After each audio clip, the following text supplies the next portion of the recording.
We are now live. So, hello everybody. Welcome back. Here we have Die by the Dice again. We got our friends here. Before we start, this is something I gotta do for my Twitch. I haven't streamed in a while. I'm getting back to it. Just give me a bit of time, but I will get back to streaming. The campaign ran into a bit of a problem. Anyways, so.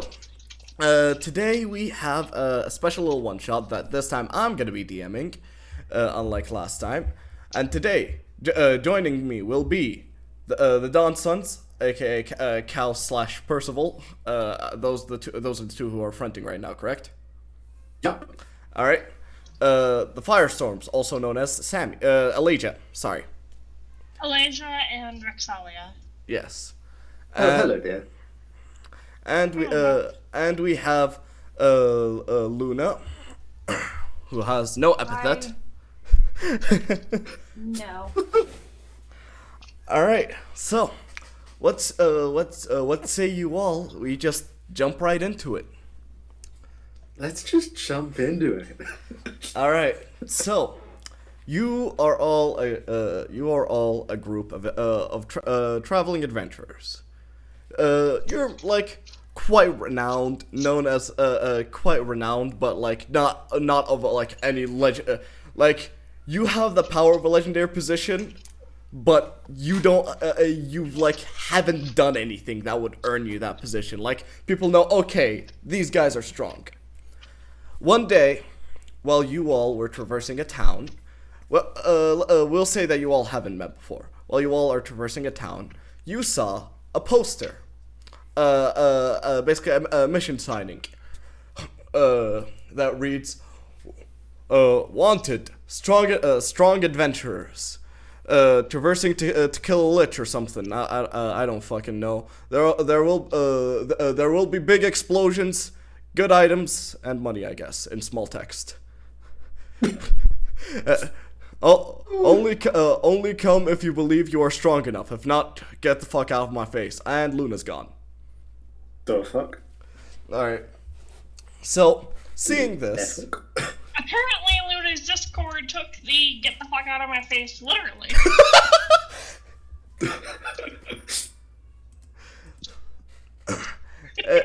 How you doing, Robin? Alright, so, seeing this mission posting, we'll say that you all accepted. While Luna sets up her camera. And so... Talking initiative? Right, I forgot to roll that. Scheiße. Brilliant. Alright, so, let me just roll that real quick. Okay.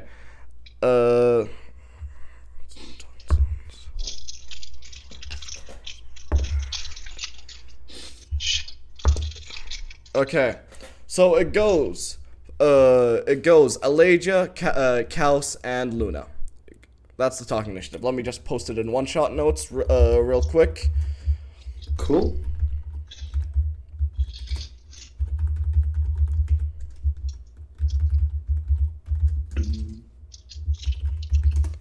Alright. Wait, is the stream showing the right thing? Yeah, it is. Okay. Alright, so... you all accepting the mission posting. It said to it specifies an address. I'm not gonna give you. I'm not gonna tell you what an address is. I don't know how to do that. I don't know how to do fantasy addresses. Fill in meeting location. Exactly. And and you arrive at the place and knock on the door. So, let's say you all like. We're coming from like different directions. Like maybe some of you have seen it before and just like, okay, you know what? I got nothing better to do. Some of you saw the mission posting and just immediately ran to it. You all came in from different directions, and by sheer luck and also by sheer luck, you are there. You meet each other at the exact same time. Now, I'd like you all to introduce yourselves with the talking initiative. My name is Oravira. What? And Oravira. Oravira, okay, sorry.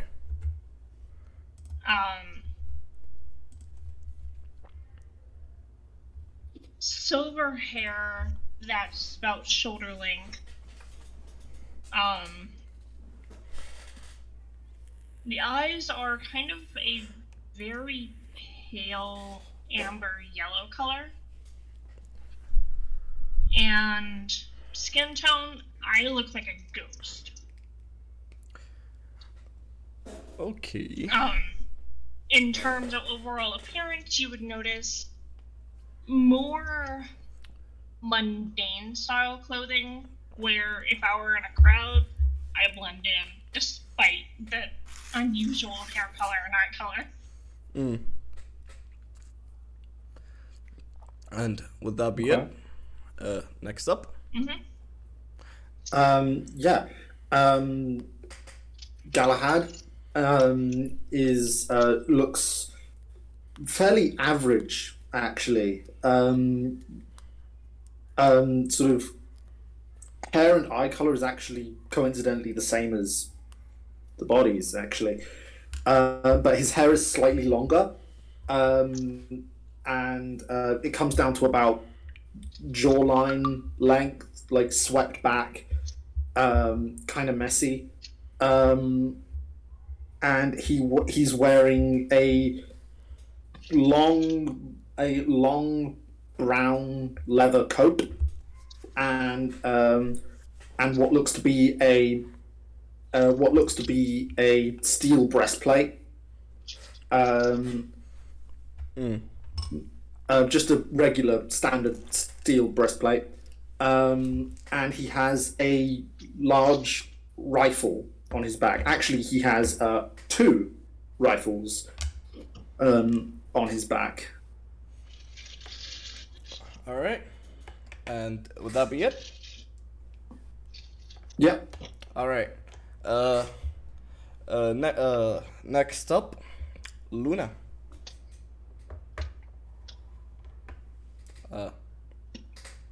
Luna? Push to talk. Push There we to go. talk. Oh. Okay, can you guys hear me now? Yep. Yeah. Loud and clear. Push to talk. We can't hear you now. Can you guys hear me now? Yep. Yes. Is besides being abnormally tall for a girl, she's about 6'2". Just normal features, dark eyes, little bit of a tan. She does have a red and yellow rose on this side of her her head, like kind of just stuck in her hair. And she's kind of wearing what you would see as what would be considered fantasy type peasant. Particularly ostentatious part about it is they are pretty. And she goes to introduce herself. She's actually going to hold up a piece of paper she just scribbled on. It's reversed. We can't see it, so you're gonna have to give a voice to the text. Yeah, it's reversed also, so it's unreadable. I was holding up a random scribble as a placeholder. Anyway, she basically holds up a piece of paper that says, "My name is Irene," and underneath that, you're going to see a crudely drawn picture of a mouth with a no over it, and then also not able underneath, so like I can't talk. Interesting. Alright. Well, in that case, I can help provide a voice. She kind of softly smiles, and after about a few seconds, you hear a voice in your head. Do not be alarmed, it's still Oravira. I'm what you call a Kalistar. We can communicate telepathically. So if you want me to be your voice, I can. A very soft, kind of quiet, like not like, kind of gentle sounding. Telepathy is not one of the abilities I was able to pick up. This will make things a lot easier for me. I physically have the ability to speak, but for other reasons, good idea for me to speak to others verbally. Well, I can keep this up. Out of game mind link. I can use mind link to telepathically communicate with anyone for up to an hour. Or until I end the effective session. Alright. So She, after you cut the connection or whatever, if you do... no, the connection's still there. I'm just gonna be switching to verbally responding. While you were talking to me just now, I made a doodle of a little head chain link next to it that I have to show you when I need you to do the mind link. Holds it up in front of you. I doubt you need to do that. She looks kind of flustered because she thinks she's embarrassing herself. Amused shaking of head, and then knocks on the door. By the way, as you go to knock on the door, you notice that the doorknob is very low down. Like, it's around your waist area. That's where the doorknob is. As when you knock on the door, you just hear, give me a second, I'll be right there. From behind the door. Give me a second, I'll be right there. There we go, that's the effect. As you see, as you hear some footsteps, as the doorknob turns and opening it, you see a very, like, a halfling that's, like, even when it comes to halflings, on the shorter end. He seems to be about 2'8", 2'9", so, like, fairly stout, with a thick build. Thick. I'm sorry. Damn, boy, he thick as fuck. Wearing some like average clothes that are covered in soot, that like seem to protrude a bit unnaturally, from his body, with some goggles. Wearing some like alchemist goggles, you know the ones, the blue like a lens. Yeah. Oh, can I help you? Did you see the poster? Are you here for the poster? Yes. Hell yeah! All right, I've been waiting all fucking day. Also holds up a check mark over her head. She's very quick at doodling. All right. Come in. Come in. Take a seat. We got a really nice sofa. As he looks and notices your guns. Oh, you're using guns. They caught on faster than I thought you would. Fun fact: I'm the one who created the black powder that the guns use. Anyway, let's go inside.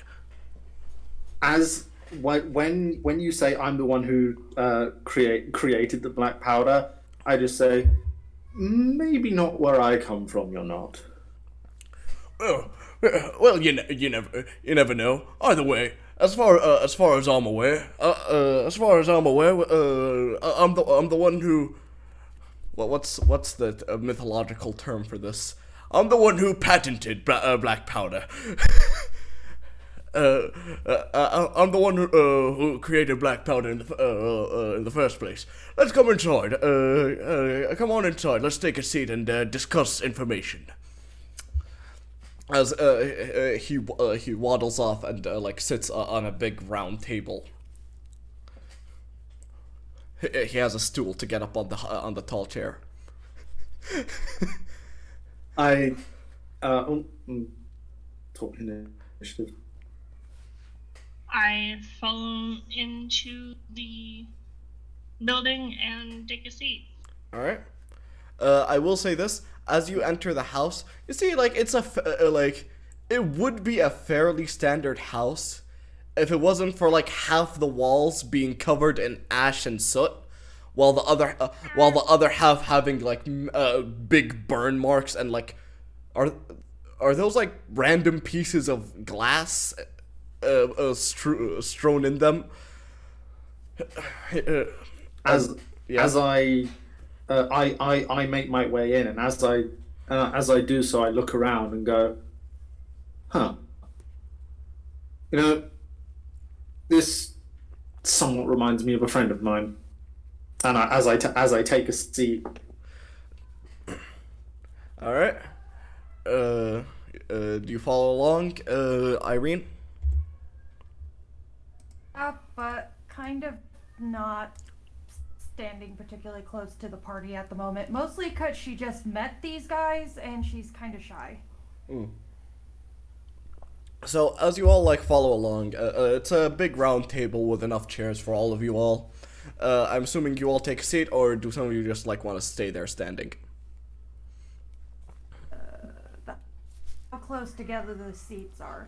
It's like a round table with some seats strewn all around. He's sitting on like the edge facing you all when you enter. He's probably gone like a couple of seats away from everybody, but still close enough. All right. So as you take a seat, the halfling says, "Welcome. I'm Gerbo Dergil, alchemist by trade, demolitionist by heart. It's a pleasure to meet you all. So let me give you your mission briefing, my friends. So me and a couple of mates were traveling. First off, mind the mess. I tend to do some experiments around here, but me and a couple of mates we're just traveling along, having fun. One of them was quite a powerful mage, and he noticed a weird track of magic. It was quite strange, to be honest. Where it was like a very specified track that the magic was following. So we decided to investigate. I, being the genius that I am, decided to write down the track. So, well, we came into this place, and everyone there got turned into stone. I decided, you know what, fuck this, I'm leaving, and well, trying to help my mates if I can. If I can't, at least fuck up whoever did it. So, how's that sound?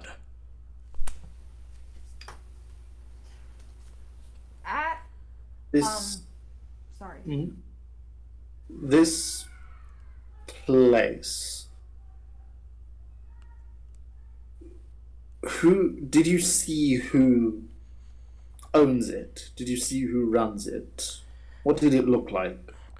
Well, I didn't actually, see his actual body, but he was, projecting himself in front of me. It was really strange. But, tall bastard, wearing some fancy old robes with a skull for a head, had a big staff, on his hand, and was, I think when we came in, was, rummaging through papers or some shit. So, Okay. as I said, it's probably a lich.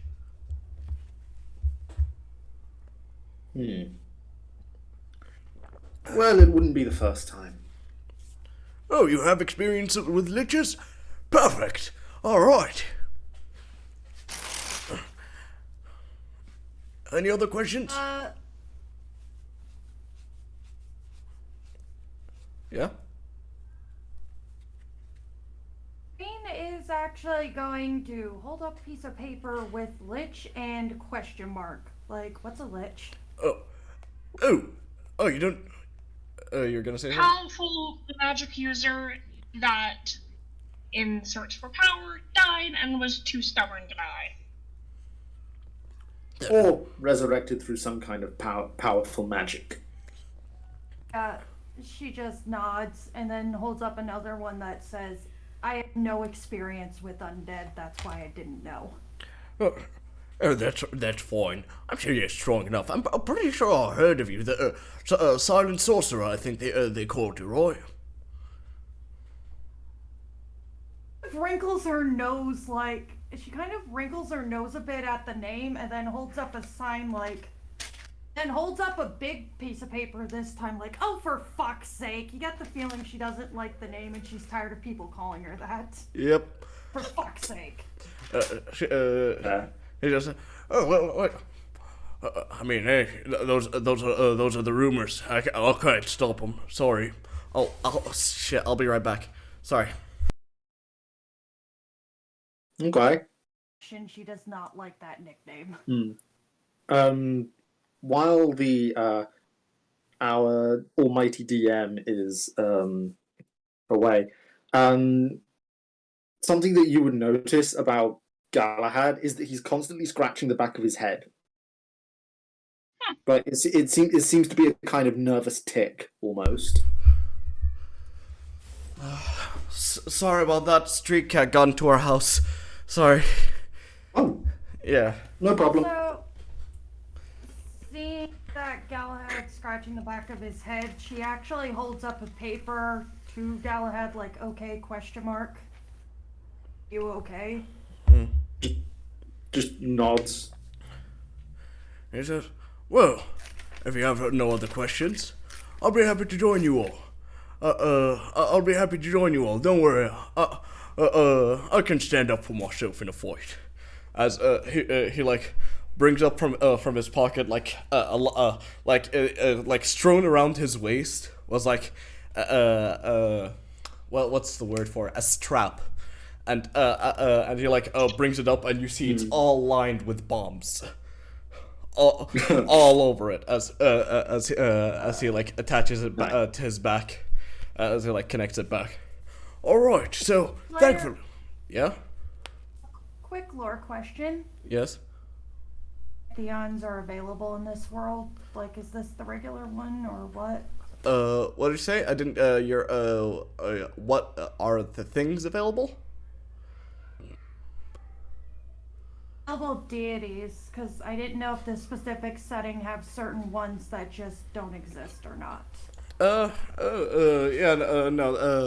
all the deities you can think, like the standard Forgotten Realms deities.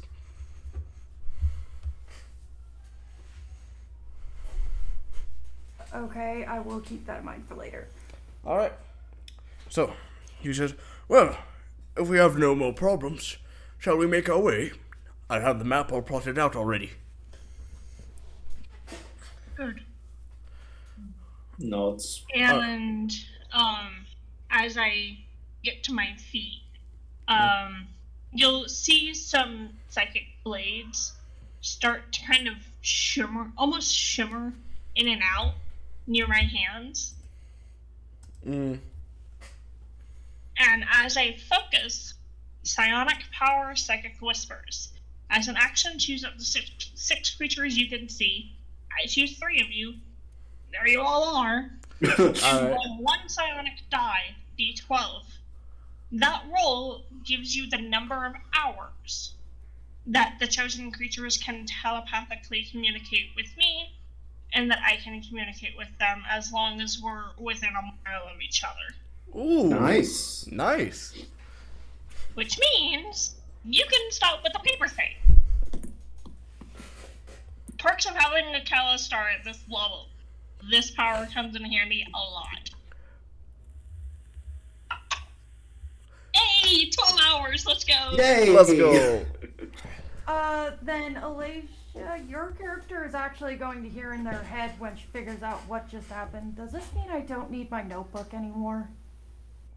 For the next half day, correct. Thanks. Uh, First time I've really been able to talk to someone because I didn't know anyone with the telepathy before, so I really appreciate this. This is just a minor thing I do. This feels weird. Don't overuse it. Alright. Just use it to communicate important information or if you have questions to ask. At that one, she physically nods. Alright. So, you all start making your way to, following, like, a very weird, like, out of the way path. It's not, it's not a physical path. It's like, let's say you're trying to get from point A to point B. It's like, you're here, you go, like that. It's a really weird path, like that keeps winding and turning. Would you all like to do anything while while you're traveling there, or would you like to just go right ahead to the finale? I think on the way, I would probably you would see me checking over my weapons. Just that's aside from that, I would like to I mean, could I make given like could I make like a history check to see if I just know anything about the place we're going to? Go right ahead. Okay. Come on. If anyone else would like to do the same, go right ahead. Where is it? Where is it? There we go. Cool. That's not great. That's History check? Yes. 9. Yeah, you don't know jack shit. This is gonna be a pretty high DC, I will say. Yeah. I'm rolling a history check just in case, but Irene's pretty oblivious, so she's probably not gonna know much. Alright. 22. 22.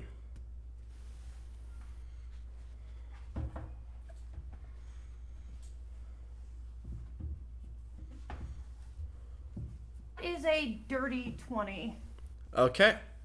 So, as you follow down the winding path, and like the words lich echo in your brain, you remember one day that you had passed by a history book, very off to the side one, in a library, and while reading through it, you remember seeing something being mentioned. The only thing you remember is this, about the Spire of Secrets, like how it was like a big threat, something very dangerous, and also how it was like very out of the way, like with fitting the description, but you know its name, the Spire of Secrets. That's what you remember, and that's about it. Not a lot is known about it. Character asking about mechanics of how that telepathy spell works. Is it just to faster, or would my character be able to do it with the others? Nice. So she can do it with the others. Then she would fill the other two in, assuming they don't know. All right. Gerbo, when you say that, he said, "Oh, I'm well aware this place is dangerous. Nothing's more dangerous than my bones." Well, you may be second guessing yourself after you see Pat one of the guns. What this can do. Oh, believe me, I know what a lot of black powder put in one place can do. As he pulls it up, you see, there are a lot of alchemists out there. So most of them use a different way of detonating their bombs. I, as the one who invented black powder, mainly use black powder for my bombs. That gives them that extra push, you know, put them right up with the big ones. But we'll see. I'm not doubting you, friend. Don't worry. As he like slaps the back of your thigh. He looks down at him and just shrugs and keeps moving. All right. Anything else you all want to do, or just or is that it? After hearing what Dawnsons' character said, kind of Galahad. trying to look at his back very curiously, like, what the heck kind of firearm is that? Ding. Would that be an intelligence check or something? Are you trying to figure it out, or are you just like, that looks pretty cool? Both. Both? I guess You making... could. We have the telepathy. You could just ask. Yeah. Push the talk, push the talk. Firearm. Oh, If you don't mind, what's that thing you were tapping on your back? It looks like some sort of firearm, but it's not one that I remember seeing before. no, I don't believe you would have. These are from my homeland. I'm not from around here, so to say. Neither am I. Then kind of glances back and notices the design. Bad news? You're from Exandria? Yep. Yes. Yes, it is. I don't even remember where I'm from. It's been so long. I just remember I got adopted and I got taken all over the place by my adopted father before he died because I'm good. Nope. He trails off at that. Gotta be honest, that's a light bit of TMI right there. Probably. Realized that. That was why I cut it short. It's fine. Pretty sure nobody here cares. Not about your back, not about the tragedy you went through. Just about you get what I'm saying. You don't need to worry. For what it's worth, I know exactly I know exactly how that feels.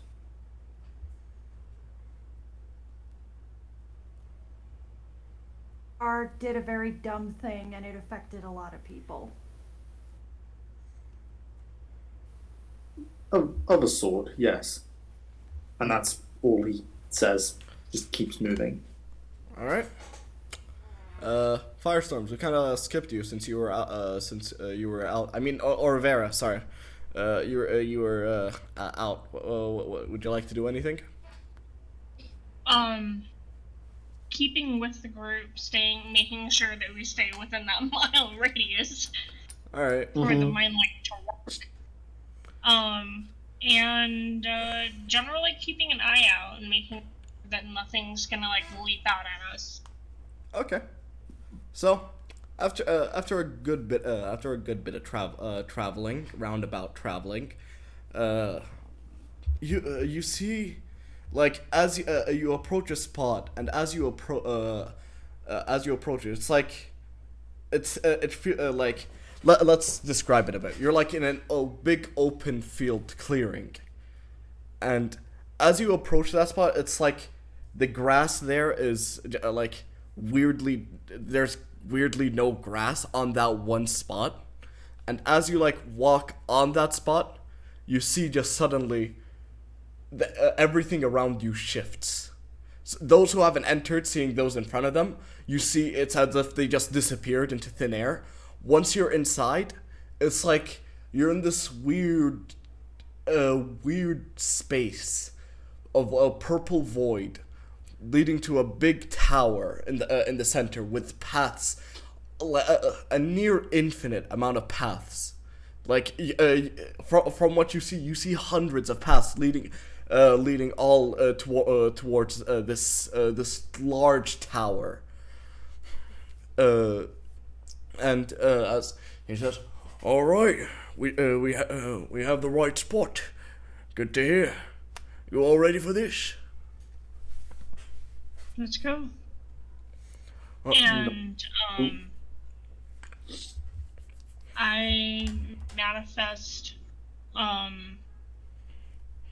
one of my psionic knives as I put my hand on my rapier. All right. I nod and take out bad news. On the way in, because just in case, you see white wings come out of back. Ooh. Soul Sorcerer, remember? Level wings. Interesting. All right. So, you all. That Yeah. legitimately how the other two characters are looking at mine right now. Just like raises an eyebrow, nods, and then just doesn't question it. Just notices the manifestation of the wings and doesn't notice, and notices that there's no change in the eyes or any light or anything else weird going on, and registers, not an ASMR. Noted. Okay. Yeah. And also, as she's going in, I thought it would be prudent just in case. And if anyone, I can explain how I got these. Yeah. Doesn't matter. So, you all, after the path is a bit long, you walk through the path, and once you arrive at the gate, Gerbo pushes on the gate, as the gate open, leading into this stones, leading into the to imagine it's like a big stone spire that with very good brickwork. It's very flush. It's very clean, with some outcrops and balconies extruding out of it, but nothing significant. It's and then at the very end, it's it goes into your standard spire fucking crown piece. So you as you enter, you just there's a good 2 seconds, and then you hear this. As you don't know what this means, but for player reference, it sounds like on loudspeakers. Just what? Fucking hell! All right, twice a week. Fucking one hell of a streak you all got. Listen. I'll give you this offer right now. Either leave right now, and I won't mess with you. I really can't be asked to do this shit twice a week. Even after those last ones, put it up with no fight. If you'd like to leave right now, I won't do anything. But if you insist on staying, I'll just it's not gonna be fun. I'll let you know. Do I recognize the voice? You do recognize the voice, yes. Okay. Sorry. That was just a question. Let's go back to talking initiative. I just wanted to ask that. Yeah. Actually, do have a question real quick. Talking initiative. Wait. Yeah? Oh. It was an out of character mechanics question. Go ahead. You said in a language we didn't understand or something like that? No. I'm just saying you wouldn't understand this you don't know what loudspeakers are in game, but for player reference, it sounds like it's on loudspeakers. Okay, I misunderstood. Sorry. Yeah, you're fine. Easy way to explain this: thaumaturgy on steroids. Yes. Pretty much, yeah. So, what would you all like to do? But would we all recognize that voice, or just one person? Only Galahad. Okay. Okay, so it's not the one from my character's backstory. Got it. But Nope. registers what was said,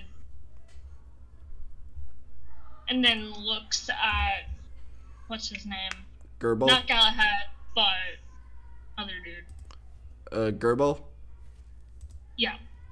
looks at him. Is the talking one referring to that excursion that you and your friends went on? Well, yeah. If you look to the right, as you look to the right, you now notice the entirety of like each wall has like a small indentation, and on that indentations are very realistic stone statues of people. And he said, "You'll find them right there." "You never paid me back for that ale, you bitch!" As Sorry. Is that everything for you guys? Cool. Okay. So as I recognize the voice and I look around, I just go, "I believe you have something that belongs to me. I would like it back." That. Wait a second. Wait a second. As you see, like an astral image, like basically an astral image of this tall lich, like wearing very fancy purple robes with like gold lining, and like a big staff that looks like a skeleton hand holding an orb on top of it, with this skull that has like very sharp teeth. As like he just like looks closer at you. Oh, yes. Well, you know what they say, finders keepers. If you want, you know, anything that comes into the Spire of Secrets never leaves. That's kind of my tagline. Unfortunately, I'm offering you your life. If you'd like to go in and get it, go. I'm not. I can't stop you, but I'm just letting you know it's not gonna turn out well for you. Perhaps, but I don't do very well with thieves. As I said, finders keepers. No need to be rude. All right. Yeah. Would you like to add anything else, Luna? I mean, Irene? Is there a check I can use to see how those guys got turned to stone? Like, to see if it's a spell or a curse or something? Arcana check.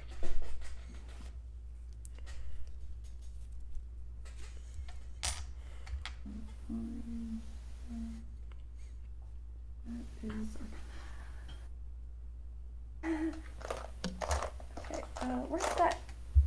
Where'd I put that D20? Found it. This is actually gonna go really well for me because I have a +8 in Arcana. Ooh. Just roll it. That's a spicy metabal. It is. I rolled a 28. Holy shit. Okay. Yeah, you recognize by just filling it out. It is like, it feels like some sort of curse. It's not a curse that you feel can be restored. Like, not even Greater Restoration can remove this. And you can feel that magic coursing through the entirety of the spire. So, it's like, it's more like, it feels stronger around them, but like, all of that magic that's causing this is across the entire tower. Voting for later, but filling the rest of the party in from the statues, saying if something like this happens to you, I don't think I'd be able to help you. We need to be really careful. So, as you all say that, and he notices that none of you are backing down, he goes, "Fine. Give me a second. This is important. I've been told by some of my friends that this is important. As it looks like he's like rummaging through some like, you can't see what's around him, but you can see this image of him as he looks like he's rummaging through some paper. As an yes, found it. All right. I want you to imagine that my phone right now is a piece of paper. Okay? This is basically what he's doing. All right. Okay. Welcome, foolish adventurers. You have managed to venture into my Spire of Secrets. That is unfortunately unforgivable. I have built this place to make sure no one comes in, or at the very least, nobody comes out. I feel you should know that death here has severe consequences. The moment that the life from your body leaves, your body will be turned to stone, and your soul will be whisked away to Asmodeus. Now, I hope you enjoy your stay, as the door closes behind you. Well, and this is out loud, in primordial. Well, maybe you would be the one making the smart decision here and not leaving portals to come here. Look, Just saying. I have limits. He says, replying in primordial. I've done literally my very best to hide this spire. I used to be just your standard lich, living it out, moving from tomb to tomb. But then at a certain point, a man has got to, like, this is basically like my vacation home, but like permanent home. Too many adventurers started coming in. I just want to rest and live peacefully. I'm a collector. I collect magic items, which is why I took yours. But I just want to rest. I tried my very best to disguise this place while still having access to every plane and every universe. But you can't have both. Your mistake. It is your mistake for allowing portals here. You set yourself up for this issue. I am By very... being a thief, you're not opening yourself up for negotiations and possible exchange of knowledge and magic items. Have you considered that? And what, do you just want me to live the rest of my life here? You want me to just stay here and rot in my spire? Of course I want a change of scenery. Have you ever been to a beach? A beach is great. I've been wanting to go to a beach for a while. I have that trip planned. But this is where I usually stay. I need those gates to get out. I made sure I did my very best to make it near impossible for anyone to happen upon this place. And to be honest, when people do happen upon it, I get more pieces added into my collection, as he points towards the stone statues. But that's beside the point. And also, it's twice in 1 week. Like, listen, a man deserves some relaxation. Oh, you fucker! As he just switches to comment, pointing at Gerbo. You led them here! Yeah, because there's a spot of dead grass outside. The only way you can see the dead grass is if you follow the path. That's the only possible way. Nobody would look at dead grass and say, this could lead into a multi-universal spire of an ancient lich. Or it could be an indicator of something going wrong and we need to stop it. Well, I'm sorry. Sorry that I didn't expect everybody to make sure that every spot is not a trap. What is this? Do you think this is a children's game? We're not playing a game. No one has that. No one is that careful. If they were, they'd be in an insane asylum by now. As the one who wants to remain peacefully in their spire of secrets with stolen goods. And it's not stolen. I collect them. Most of them. Look, okay, you're a special case. You had a very good item. It's been one that I've been wanting to put in my collection for a very, very long time. That's why I took yours. Usually I just like pick whatever I find. Can I do something real quick, please? Go right ahead. Up a paper with the bullet list 1 and 2. Point 1, how about asking him if he's willing to trade first? Point 2, how about finding a way to close your portals when you're not using them, you dumb ass? Alright, so listen.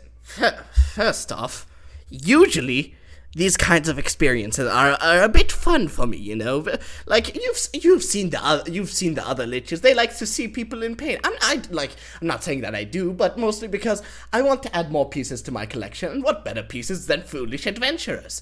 And second off, I'm a collector. I don't want to get rid of any of my items. if I were willing to give them up, I would. More like quarter. Alright, rude, but that's fair. Either way. At this point, there might as well be a dragon and a lich combined into one. Alright, you didn't have to attack my pet like that. On the back of the same furiously ripped out piece of paper, dumbass pompous motherfucker. Alright, bitch. As you make a Constitution saving throw. Yes. I'm just pointing out actual facts here that can be noticed by the mundane eye. That one's just being insulted. Yeah. No. He's not used to being questioned. You notice. Worth it? Not even sorry. Okay. The dice are loving me. That is a 27, not a nat 20. All right. You succeed the save. So, he says, "Okay, should have known this would have happened." All right. I'm doing this in character, by the way. All right, fine. Have fun traversing my spire, I guess. Any items you find, I guess, are yours to keep, because they won't stay on your body for long, I'll tell you that. But, yeah, I would let you know. I usually do this. I feel it's not fair if I don't give you the warning. I usually do this because I want to have fun with the adventurers, but honestly, by now, I think it's not fair if I don't tell you. Basically, the entire spire is traps and puzzles and things. Have fun, I guess, or die. Suit yourself. Before he leaves, I would just like to say, I fought liches more powerful than you. You're not my first, and you probably won't be my last. I'll give you one chance. Return the item you stole from me, and I may show you some mercy as I take out bad news and I load it, and I flip it around and I load it. Here's a Vecna, right? Yes.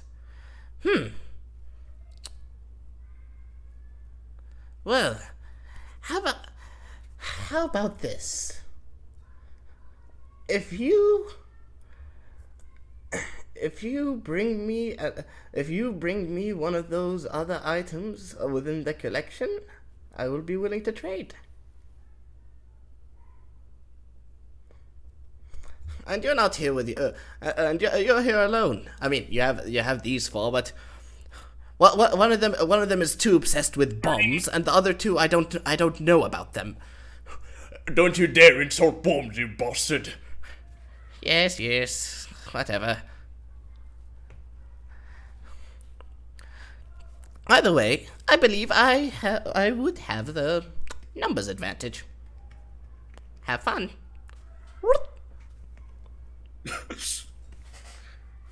And they have me. Alright, so basically, currently to describe the room, it's like this big circular room like 120 feet in diameter, with stairs leading up, and the walls are lined with stone statues of people. And yeah, that's basically the entire room.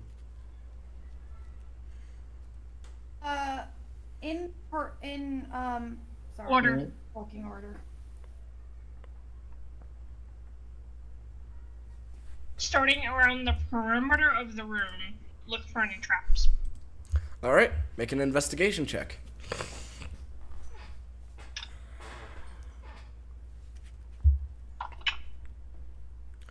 So, as I told you all, this would be like a very trap. 29. 29? Okay. You can tell that this room doesn't have any traps. This room specifically doesn't have any traps. Are there any said items in this room? The only item you can find there is any magic items. The only one that seems to be there seems to be just like a sword being held by one of the statues, held very strong. You get the sense that he didn't know how to remove it from the hands. Well, that's no use to me. All right, Irene.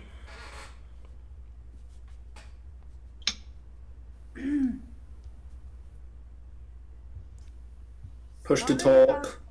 Oh. Yeah, I actually have push to talk off. It's just my mic's acting Oh, a bit okay. funny. This should make Okay. it better. Oh yeah, that's way better. In everyone's heads, takes me about 10 minutes to do, but I have a way to detect if there's... I think I can use it to detect if there's like magical traps or something, but it does take me about 10 minutes to cast.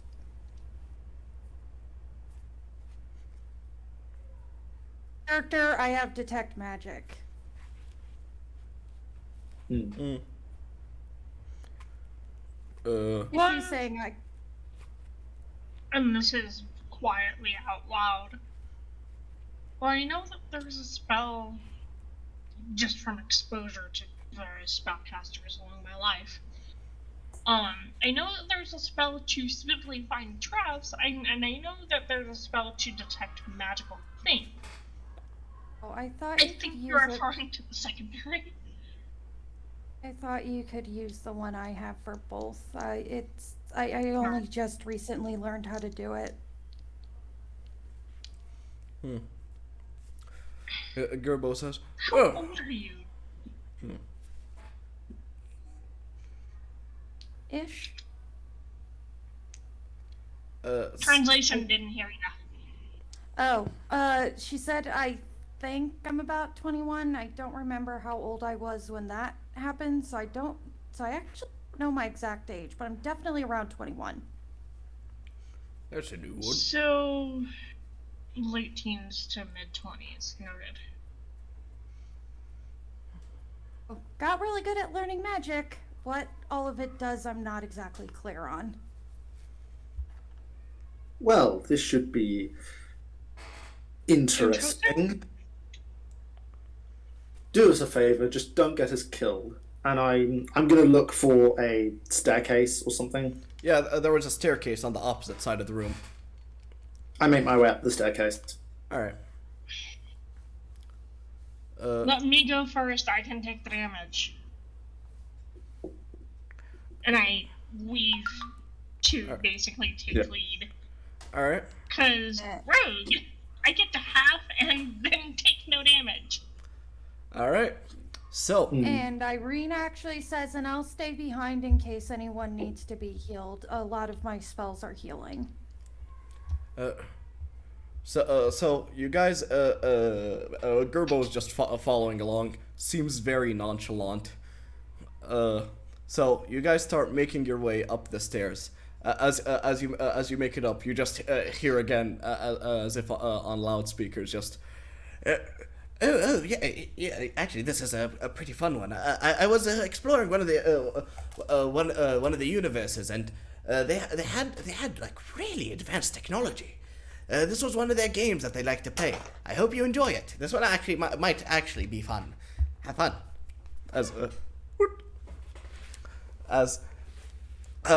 you make it on top, and you very clearly see the entirety of the floor is all pressure plates. Oh, and also, no flying.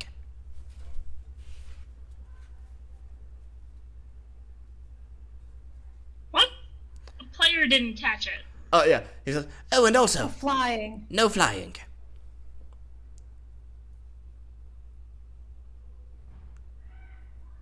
Because my character has the wings, remember? Yeah. And manifested for as long as she wants, so I would have been talking about the wings. I'm gonna. Galahad is gonna do this on basically every single floor, but is it just the pressure plates? Is there anything on the other side of the room? On the other side, there's another set of stairs, but the Got it. Okay. entirety of the room is pressure plates. Like right as you step out of the stairs, it's a pressure plate. Got it. So you can see this from like slightly above, either above my shoulder or across my side, because I'm right at the forefront. Let me take lead. I can easily find the path, and I start to weave my way through with the pressure plate room, looking for a safe path. As soon as you step on one of the pressure plates, you see the number 3 appear on it.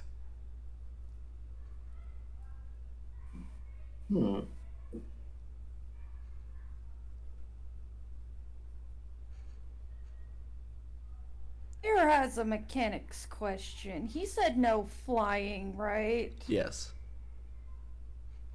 By any chance, how far across is the room? About 120 feet.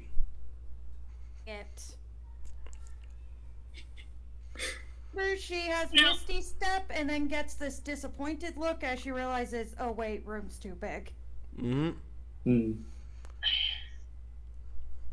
If you want to waste. What's funny about this is I could totally cheat this room right here with one of my abilities,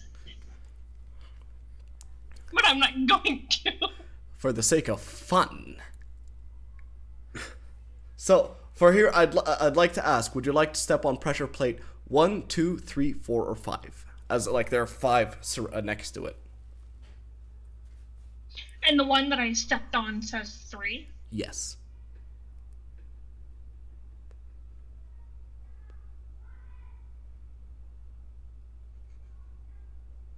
Let's go with 4.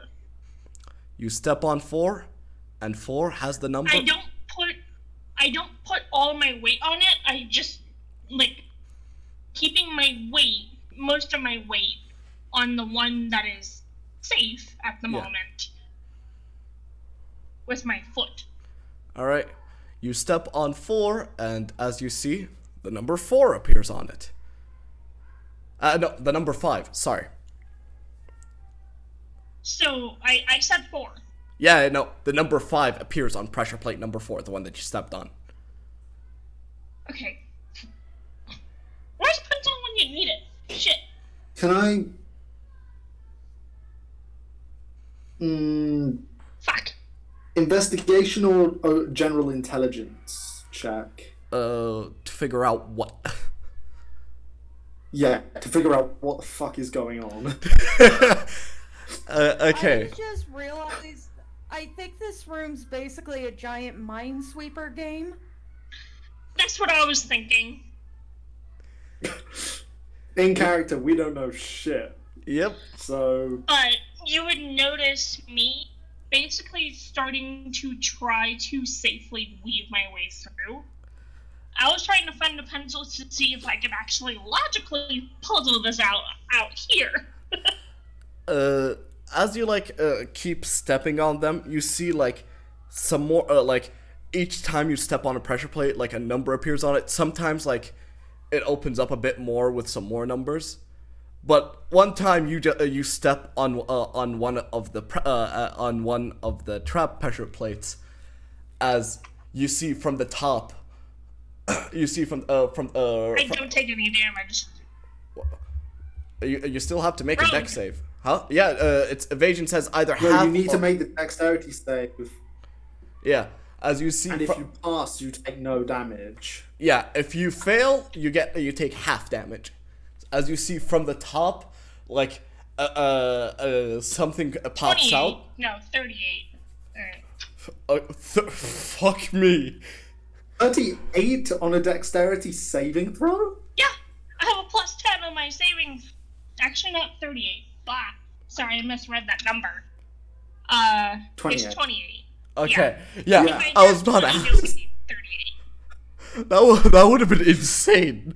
Pretty sure that's not even possible. Sorry, still. Yeah. Safe to say I passed. Yeah, you still pass. I'm not that evil. As you see from the top, acid spews out as you just barely dodge out of the way into one of the already pressed pressure plates. Just sidestep. Huh. Wait a minute. Notices the safe spots? Oh, you clever bastard. See, it's quite fun. As you hear. It can be. But yeah, for me, would it be an intelligence check for me to figure out what, like, the mechanics of this? Yeah, I'd imagine it's an intelligence check. Okay. Can I make one too? Go ahead. While you do If that, you're I'm just gonna proficient use the with it. restroom real quick. Cocked. I'm gonna use the restroom real quick. Be right back. Got both of those were cocked. Let me try one more time. That's pants. That's a 6. Straight intelligence. Just straight intelligence check. I rolled a 6. Okay, that's a dirty 20. And now we play the waiting game.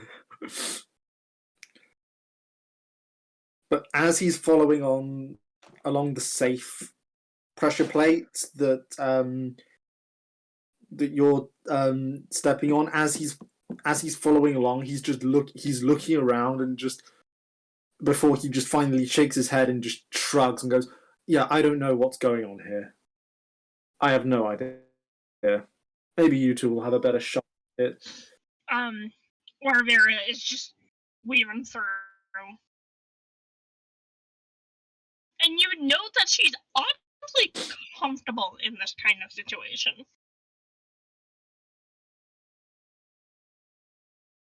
And during after that trap goes off and after that little bit of dialogue, just notices where she is in proximity to the stairway.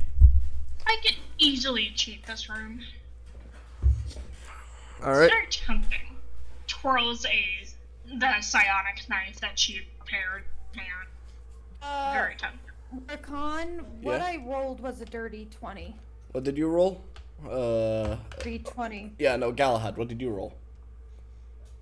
I rolled a 6. Ah, Got a okay. 5, and I have a 1 to my intelligence checks. You have no idea what the fuck is going on. As you realize, you don't know this, but you realize this is just Minesweeper. It's just Minesweeper. I love it. It's great. In Phil. Push to talk. No, she has pushed to talk turned off. Then It's the just mic is really volume shitty. Yeah, the mic is. Try speaking a bit louder than don't lower your tone. This. Yeah, you just explain to them what's going on. My character's just going to fill everyone else in under the assumption that Elysia's character probably figured that out already. Oravira. Oravira. Filling that in while still under the assumption that Oravira knows that already. Still basically filling in the relevant information she was able to figure out. Yeah. The overall mechanics and how it works and stuff. Okay. Continues to weave. Yeah. This time, now knowing how it works, you're able to weave through knowing what the fuck's going on, and you make it to the other side, forming a clear path. As when you make it to the other side, you see like a big gate falls down, like blocking off the stairs. As you see some papers. Like the roof opens up and some papers fall through. Oh yes, I forgot about this part of the game. You need to find all the traps and mark them. Sorry.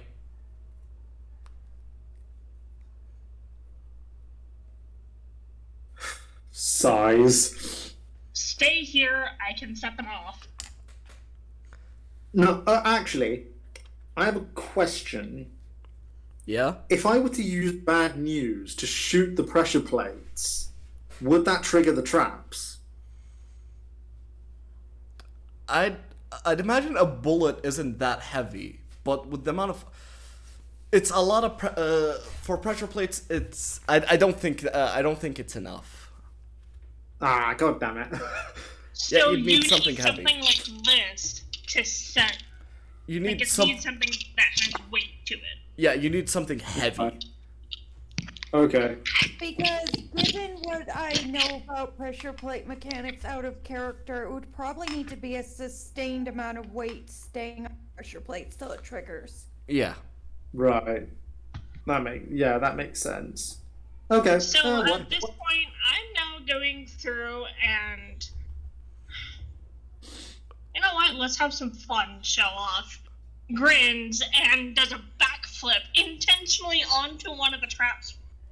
Pressure plate springboarding off, basically starting to show off her acrobatics. Are you triggering all of the traps? No, I'm going through and trying to intentionally set off of a trap, so that way the gate would unlock, as per his instructions. You need, No, you he's- need to mark them as well. No, he just said mark them. Mark all the trapped pressure plates. Oh. He didn't say set them off. so That I'm kind of going destroys the through point. And marking. Okay. Yeah, he like dropped off like some red papers for you to like place on them. So. Yeah, so just Would that be an investigation check to figure out where the traps actually are? Actually, yeah, I'd imagine it'd be an investigation check with advantage since now you know how the fuck it works. Wouldn't it actually be an intelligence check because you have to count given the numbers on the pressure plates? I'm not. We'll say it's just straight intelligence. I think since it's just like now that you know how the mechanics work, it's just you trying to understand how it works. Right. I'll be right back. I need to go to the loo. All right, so would it be intelligence or investigation? intelligence with advantage. Okay.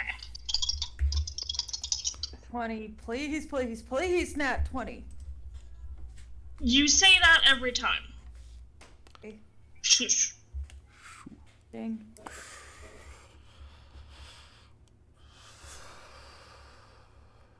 Sorry, I'm trying to look at what else I can do. It's not that good of a roll. Through my audio no. settings real quick to see if I can fix what's going on with my mic. Yeah, I think your And audio you were says. interrupting. Yeah. Sorry. I wasn't trying to see if I would get a bad roll. I was trying to see what I could do to bolster myself if needs be. Ugh. Because if it was a ability check. Oh shit. Psionic power side bolster knack. If you fail an ability check using a skill or tool with which you have proficiency. F. So that's why I was asking. Yeah, you don't have proficiency in intelligence. I don't think Yes, you I can. do. That's one of the rogue specialties. Oh, You is guys it? hear me better now? Yep.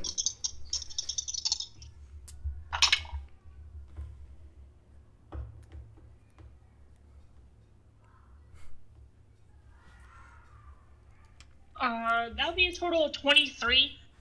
All right. Yeah, you find them all. You find them all easily. That's an at 20, isn't it? Mm-hmm. All right. Yeah. We accidentally hit the wrong button.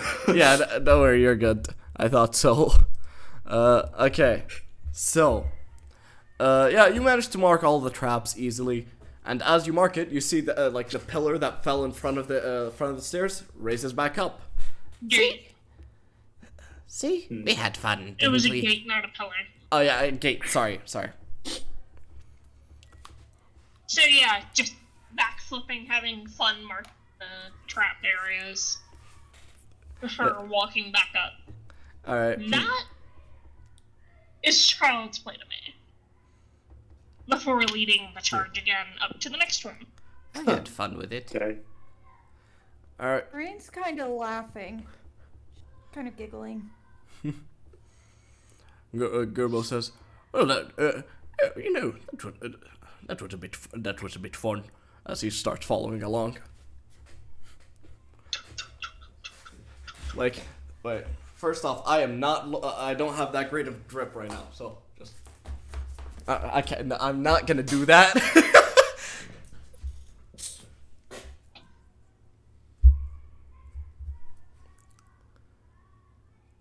Exactly. Yes. Yeah, pretty much. He waddles away. All right. You make it to the floor, to the next floor. As you see in this floor, it's one long hallway with a golden goat statue in the middle.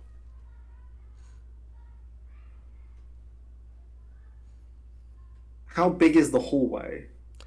It's again like the same length of the normal rooms, but it's like it's not that wide. It's about like 20 feet wide. Okay. Actually, 30 feet wide for the statue. Okay. Excuse me. You're fine.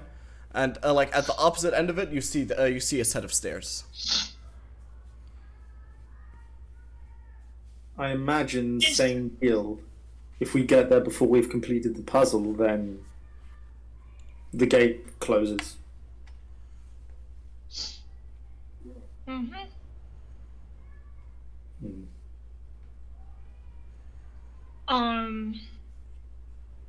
First I check for hidden traps All right. that might try to impede us. Roll investigation.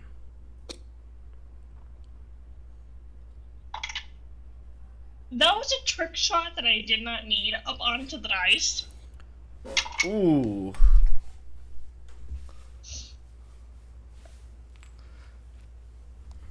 That was crooked. Yeah.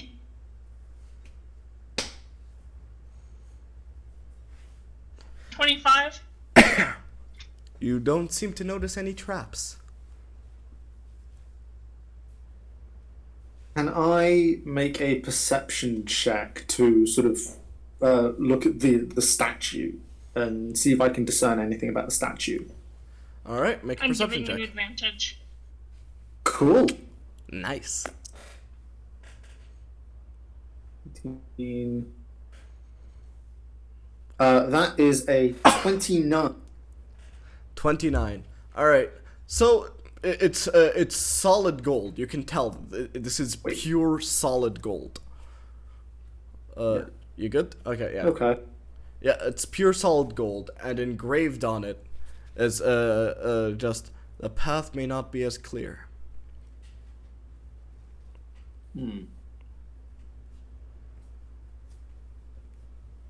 Intelligence check.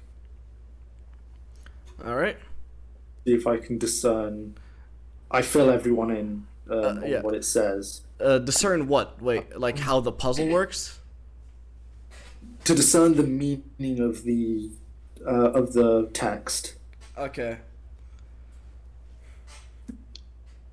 Ooh, that's a 4. You have no idea.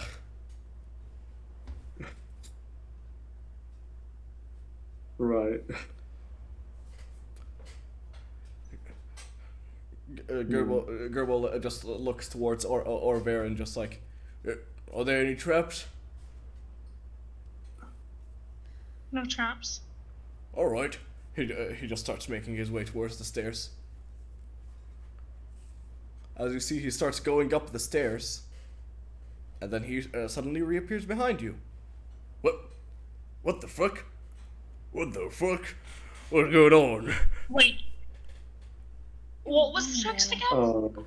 The path may not be as Path may- clear. Is clear.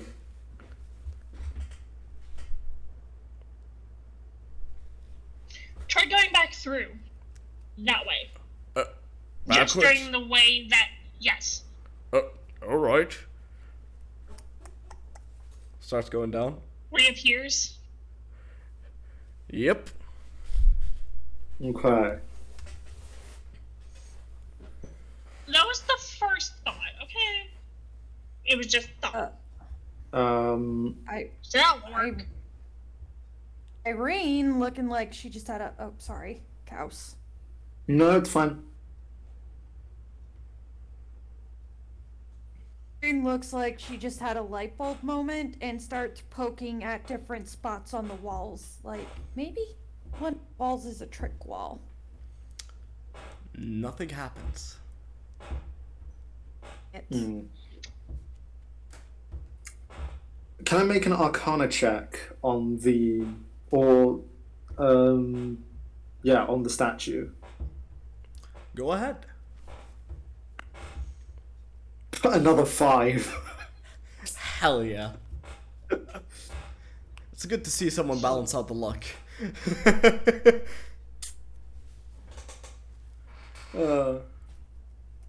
And I turn to the others and say, anyone else want to give this a go?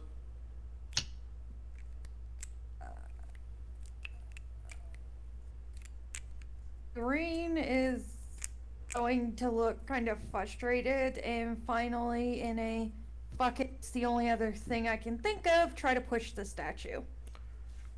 Alright. You attempt to push the statue.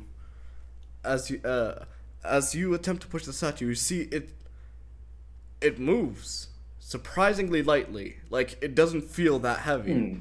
As you push it, you see there's like a trap door under it. Even hear anything in your head. She's just pointing at the trapdoor like, I found it. Calm. Take a deep breath in. Hold for a moment. Exhale. You're being too energetic. As you hear Valda's voice again, just, Yes. Good to see you figured that one out. You know, I'm getting back into the fun of this. Most people try the backwards through the path trick, but, you know, I felt it was a bit cliche, you know, so decided to sprinkle in a little bit of my own thing. A trap door under a statue, that's more cliche than I think the back through the path you once took. Well, yes, but, like, you'd be surprised. It's more effective than that one, because, like, this one, like, you imagine that you won't be as strong enough since it's solid gold, but it's actually hollow. Just whoop. whoop. Just as he's talking, just jumps through the trap door. Yep. Same with Irene. She just kind of rolls her eyes like the pompous idiot is talking again and then jumps through the trapdoor. Alright. You jump through the trap door as you land down. As by the way, Gerbo did a cannonball.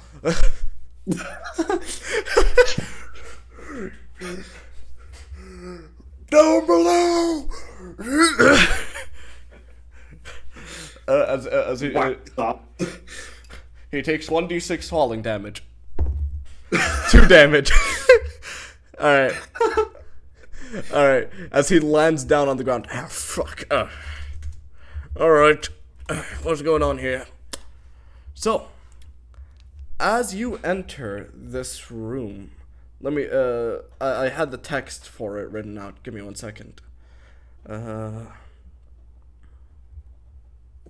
Yeah. Yeah. So you see this giant statue. It's like, again, a big room. This time, again, lined with statues and torches. As you see in the center of it is this, like, human-sized silver statue of a dwarf. At like an anvil. With, like, his hands, like, positioned as if about to pound the steel. And on the other end of it is a locked door leading from what you can discern to be from how the wall is shaped, another set of stairs. Okay. Yeah, talking initiative. Or actually, Yeah. no. Yeah, talking initiative. Looking around again, same as previous room. Look for any hidden traps. Here, you. Alright, make an investigation check. I just realized I made evil papyrus. Motherfucker. Yeah. That was I was not. gonna say Valda reminds me of Papyrus. That was not intentional, but you know what? It gets the job done. I love it. I love him. That was He's great. I'm I'm really tempted to add him into the Caldoran campaign when that's finally ready. I would love to see Valda. 25. 25. You don't notice any. You don't seem to notice any traps. Okay. I'm gonna make sorry. And I would share that with the class, if you will. Okay. Yeah. I'm making a perception check once again on the statue. Go right ahead. Where did it go? There it is. I forgot that rogues have Ooh. reliable talent. I have decided Huh? Yeah? Go ahead. That is a 25. 25. Okay, so you notice that, like, the steel that like, for the statue is portraying to be pounded is, like, it looks like actual steel. The rest of the statue is all silver, but the steel there is actual steel.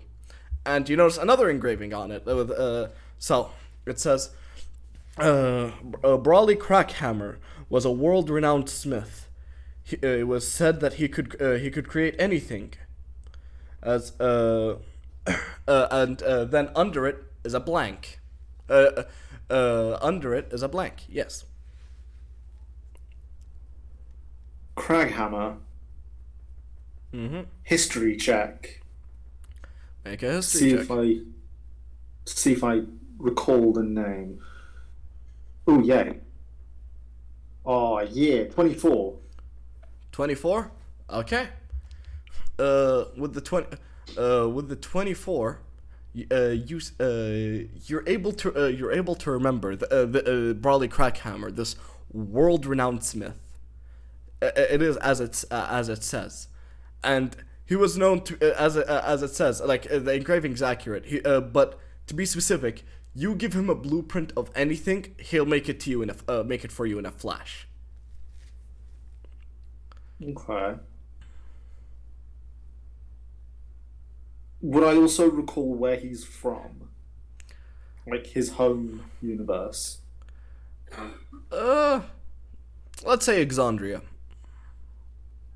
I thought so. Yeah. Just I thought perk so. up. I heard Craghammer and I was just like, yep.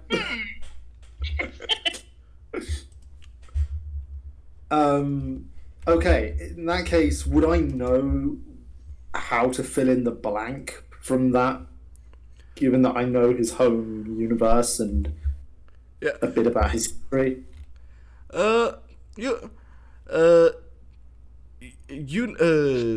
You can't seem to, like, figure it out. Like, there is a blank. Like, it is blank. But that's about it.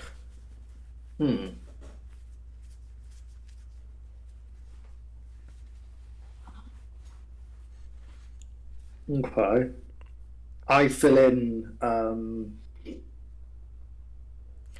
like, if you mean, like, extra details to add in, you can't seem to, like, remember anything, like, anything else, like, about his title or history or something. Like, anything that important that, like, go in the engraving. Okay. Yeah, what were you gonna fill it in with? I was gonna fill it in with Irene. Irene. Alright. I was gonna tell her about the history of the individual. Oh, okay. Okay. I thought you meant you were gonna fill in the engraving. Alright, sorry. No. Yeah.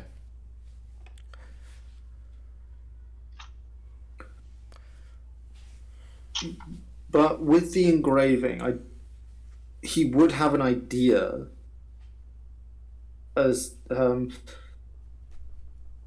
going to try. Would I be again from the history check? Would I be able to recall his birth and death date? basically fill it in like a gravestone. You know what? Sure. With the 25, I'd say that's fair. Yeah, I fill his birth date and his death date on the blank. As you do that, you fill it in. As you see, like the hammer of the statue raises, and then pounds, raises, and pounds again. As you see on the anvil, is the date that you put in. Made out of steel, like basically text made out of steel. Nice.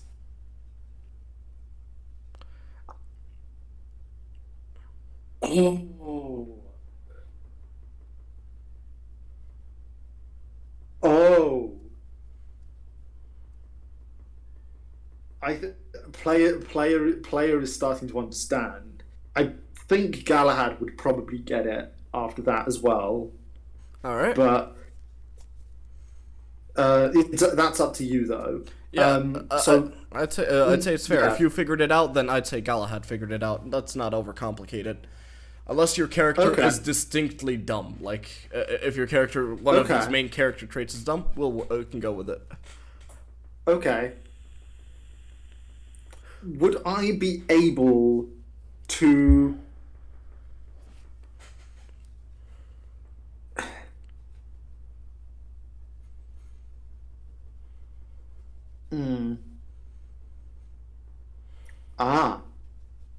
I'm going to make an investigation check to look for the schematics to a key or something. Or, like, something like that.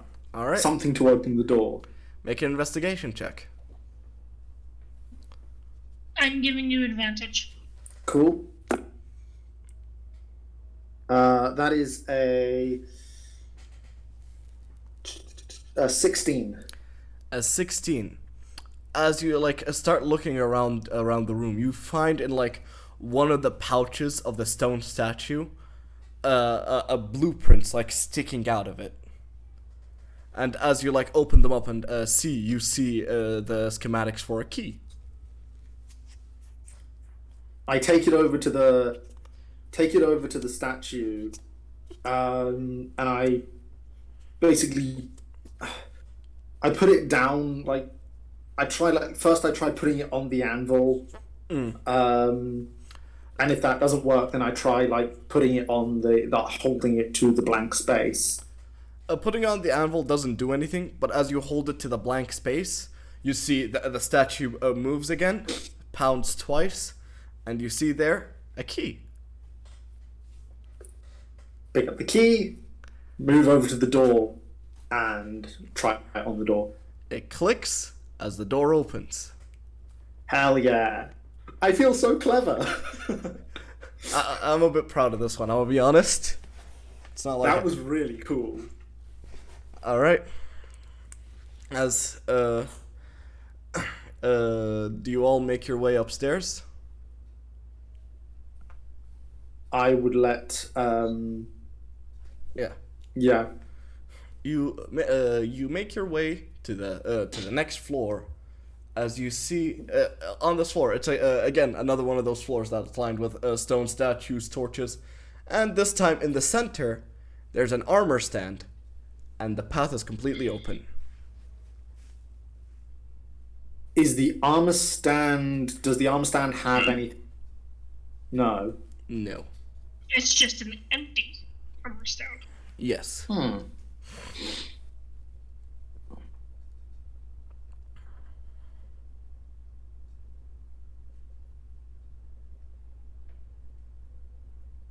I think once again. Oh, sorry. I think you're muted, Elijah, or was that intentional?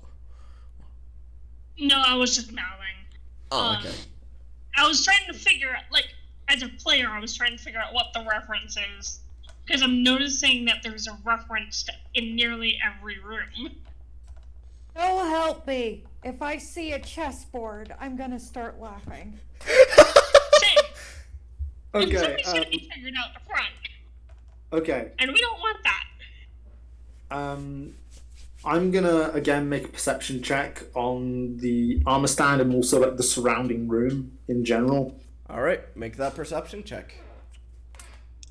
Giving you advantage on that. Ooh, hey. And I'm also looking for hidden traps, continuing my own thing. All right, 29. 29. So, And 29 on my investigation. all right, starting with Galahad. Looking around the room, nothing seems to be out of order, except on one of the walls you see a crude drawing of armor, of a set of heavy plate armor. Like a full set of plate armor. It's just a crude drawing, like hung up on the walls behind one of the statues, and with your investigation check, you find one trap. You find one tripwire in front of the stairs. Got it. I'm gonna share that and visually point it out. Not, tripping it, but getting people's attention to it so they know to. Want me to blow it up? I'm going to take the drawing of the armor. Is the door to downstairs still open? Mm-hmm. I go downstairs, I hold the drawing of the armor to the blank space on the anvil. As you see, again, boop, boop. As you see, that full set of a crude, just like the drawing, this crude set of armor appears there. I message telepathically and say, "Can someone give me a hand with this?" Hold on. Because I'm not very strong. So between the two of us, we carry it back up and put it on the armor stand. As you place it on the armor stand, you see a hidden gate opens behind one of the statues. Hey, no, that's one of my hidden vaults. No, you're not supposed to solve that. Good lord, I left the path open and you still look for a puzzle. I made my way through the gate. What do I see? Alright. Wait! Oh, wait. No, actually, no. I would let Yeah? Rory go first. Alright. Do you make your way through the gate? I do. Alright. Make a dexterity save.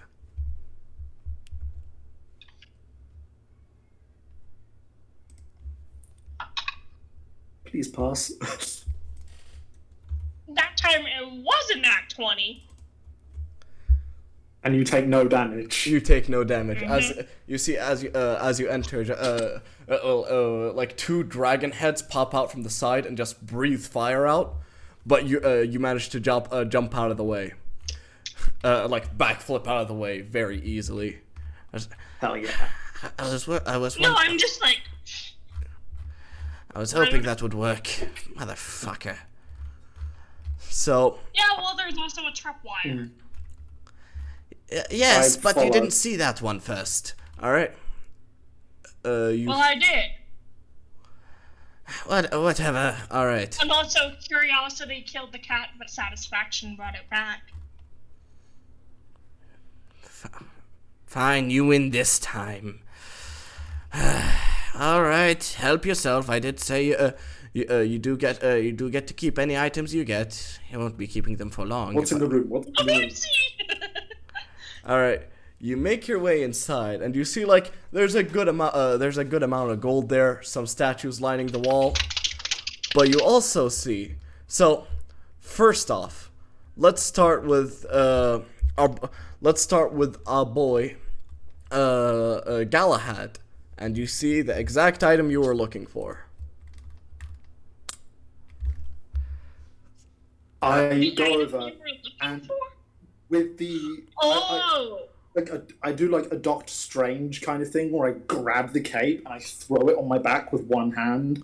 Mm-hmm. I was about to describe what it looks like, but yeah.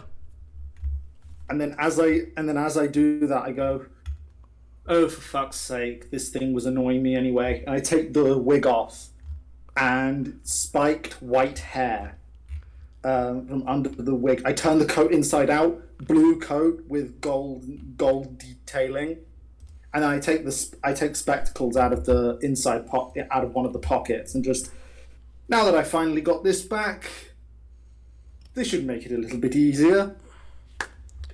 I can add Cabal's Ruin to my... Yep. Yay! Actually, I've got it right here. I don't need to add it. Okay, I'm sorry, but I have to RP this out now. Go right ahead. Noticing the white hair, the blue coat, the spectacles, the full 9 yards, and just like, connected to Percival de Roller by any chance? First of all, Frederick Steinboll, Musical Kowalski de Roller III. Pleasure to meet you. Nice to meet you. Also, from me as Vexalia, you are such a nerd, my love. I'm playing myself. Honestly, I saw this coming. I knew it was gonna happen. I was just waiting for the reveal. Yep. I must say I was a bit heavy-handed with it. But that's cool. All right. Now, Elijah, what you find? Oravira, what you find is a circlet. A circlet with rubies lining it. Okay. And it looks spiky, basically, like spikes coming out of the top of it. Mm-hmm. And you also find a fancy-looking staff. Those are the main things that you find there. So what's the question. symbol? Sorry. Rude. Also, you'd be paying attention better if you weren't doodling. Just saying. Because by not paying attention to the visuals, it feels to me like you're ignoring the game. Honestly not. It just keeps me from getting fidgety.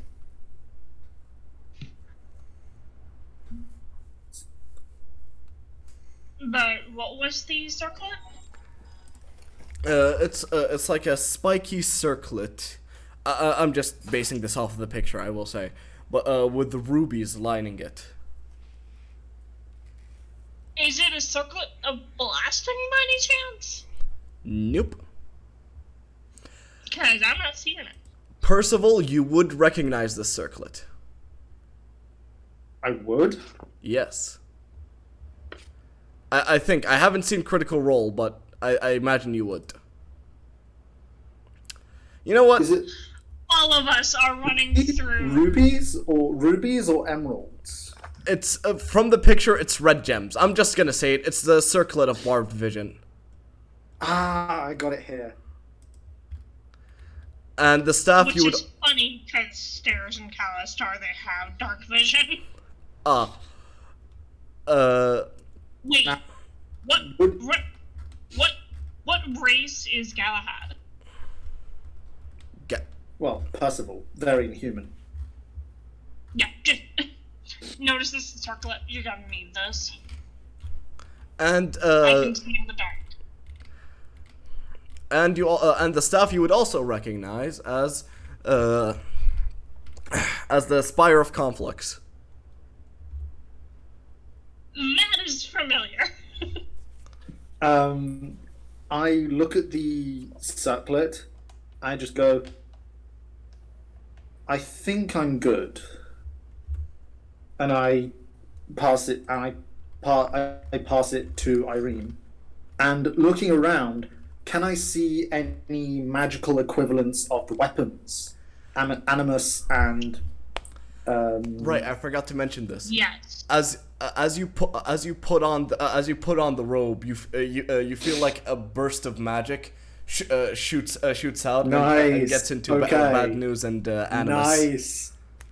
So bad news and animus are now +1s magic guns. Hell Yes. I will say this. Are there any Mhm. +1 rapiers or short swords? You do find a +1 rapier. I do say that. I will say this.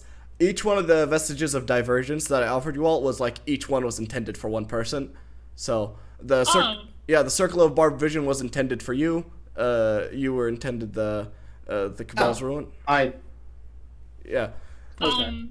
Confusion because Kalistar can see in the dark? No, it doesn't. gives you more than that. If it's in its exalted state. Yeah, all of them are in exalted, by the way. Yeah.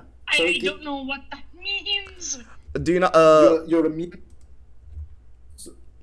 immune to poison damage, true sight out of a range of 60 feet, and you gain a bonus to an attack roll. You're a bit, and then you have.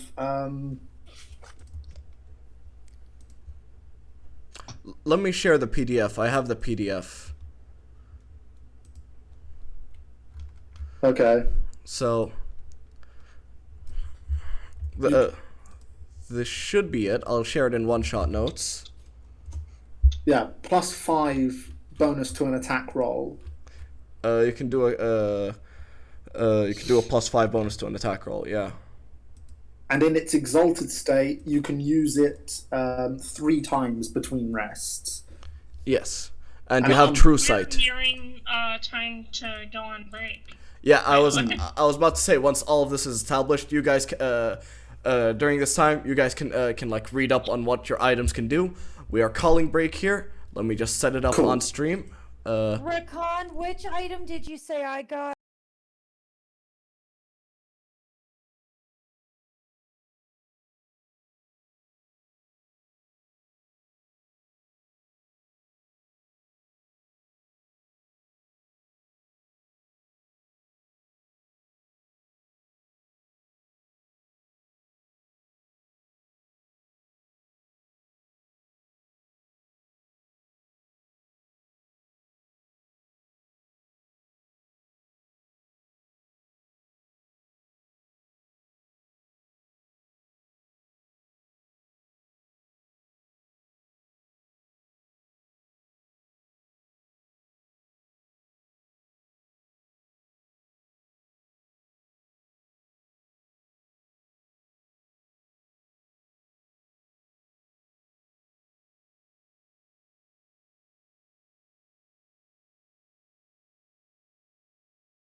Turned on my mic, and now you all are audible.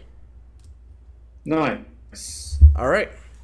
To continue from where we left off, you all have gotten your hands on some of the vestiges of divergence. He says, "Alright, fine, you can keep them, but when you die, they're going back. Yeah, I will let you know. Hey. I fancy my chances now, please. Stop a note. That is a very big if. Well, we'll see with the next room. We'll see with the next room. The next one is a fun one. Combat. Alright. So, would you all like to do anything before you move on to the next room?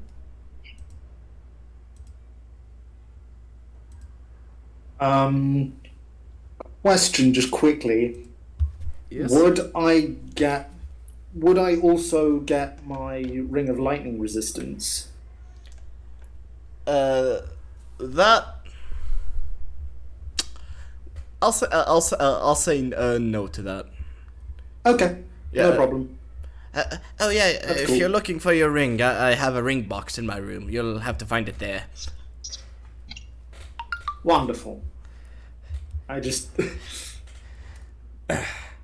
Sorry to get your hopes up and everything. Why am I apologizing? I'm supposed to... Everybody...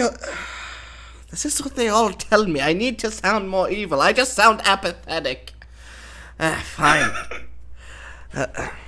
Have fun in the next room. What you sound like you need more therapy. It's hard to find a therapist if you as a lich.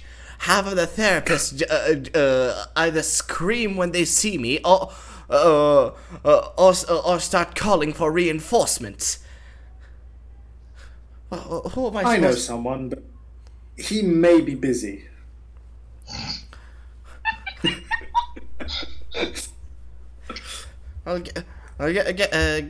Get me his contact. Write his contact down on a note if you don't mind. I could use something to do once you all are dead.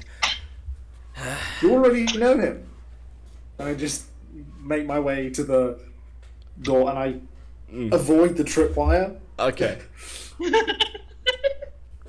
Specifically make a point To to get over the tripwire. All right. So, I'm assuming you Here's all. the tripwire. Yep. Yeah. Just All right. So, you all. And I take lead again. All right, Irene, would you like to do anything or just follow along? Following along, very carefully avoiding that tripwire. All right. okay. Gerbo does a combat roll over the tripwire and slams his head on the stair. All right. Love it. I wanted to be cool. All right. I forgot the stairs. Takes 1 point of bludgeoning damage. 1 point. You know what? Yeah, I'm putting that. All right. So, you all make your way to the next room. As you enter the next room, you see this one is significantly darker. As you hear Valda's voice. Oh yes, welcome to this room. Let me check the... yes, everybody, I'd like you to say hello to my pet. As the torches light up and you see a giant white dragon sitting on the opposite end of the room. Say hello to Frostmourne. As the dragon just like slowly opens his eyes. Oh fucking hell! As the dragon like starts rising up and its wings stretch out, you see this room is much bigger than the other rooms. This room's like 360 feet in diameter, which sounds wrong because like it's like it should be like protruding out when you were seeing the spire from outside, but it's Bigger on magic. inside. It's bigger. It's a TARDIS, yes. Valda is just the lich equivalent of the Doctor. Yeah. That is a cursed image. I would like to undo that for 300, please. I like to imagine you've got a bow tie. Oh god. Okay. Yeah, and you see as the dragon starts rising up, he says, Well, actually, I've noticed a problem. You people outnumber my dragon, I noticed. That's not fun. as you see some of the statues lining the walls, some of the stone starts to break around it, and you see some of the people that were inside the statues like trip over, like move very robotically, not robotically, like methodically, like. Right. And they like both their all their eyes turn to the side to you, and you see their eyes are hollow.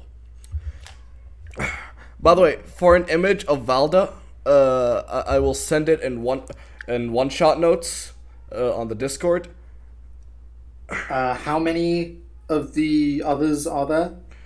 There are four people that came out, two from each side of the wall. Nice. Yeah, Okay, I nice. sent an image of what Valda looks like in the one shot notes. Nice. Roll initiative. Roll initiative. Hell yeah. I looked up a list of CR5 elementals for this. I'm glad I get to use it. That is a 27. Let me just bring everything up. 24.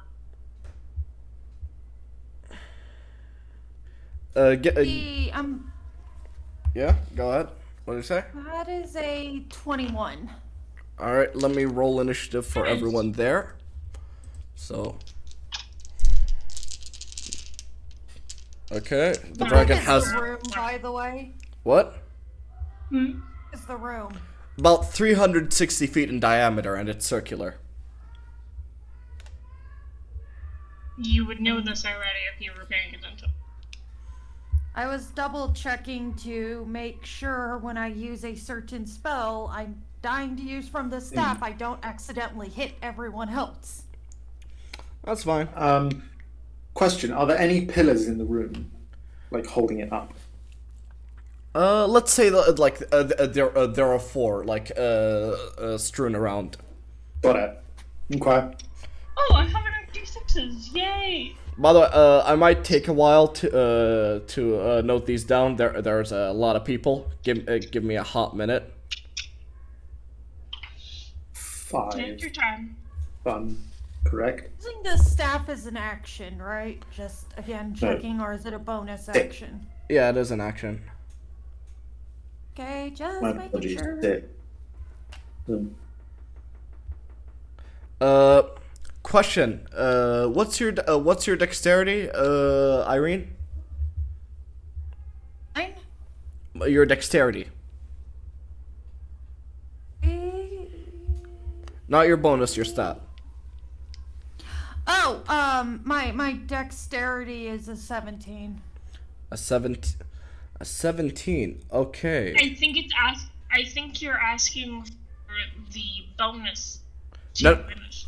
Yeah, there's been a Like, tie. you have So a +1, +2, +3, Yeah. +4. no, it's The modifier. yeah, no, I was asking for the stat. It's fine. But either way, results the same. Either way. I have a 17 plus 3. All right. Okay. Wait. Make sure I got that right. Motherfucker, there's been a tie. Eh,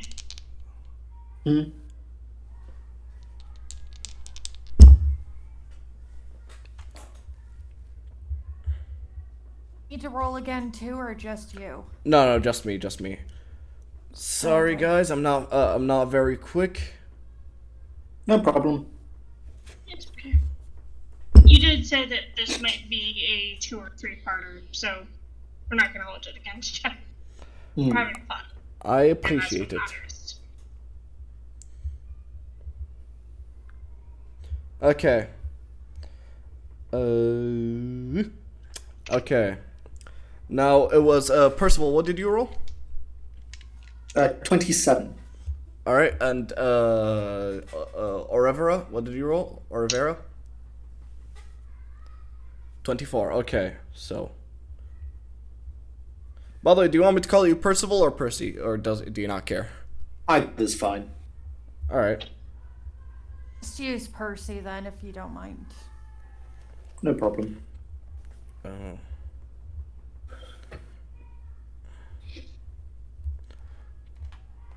Okay, and finally.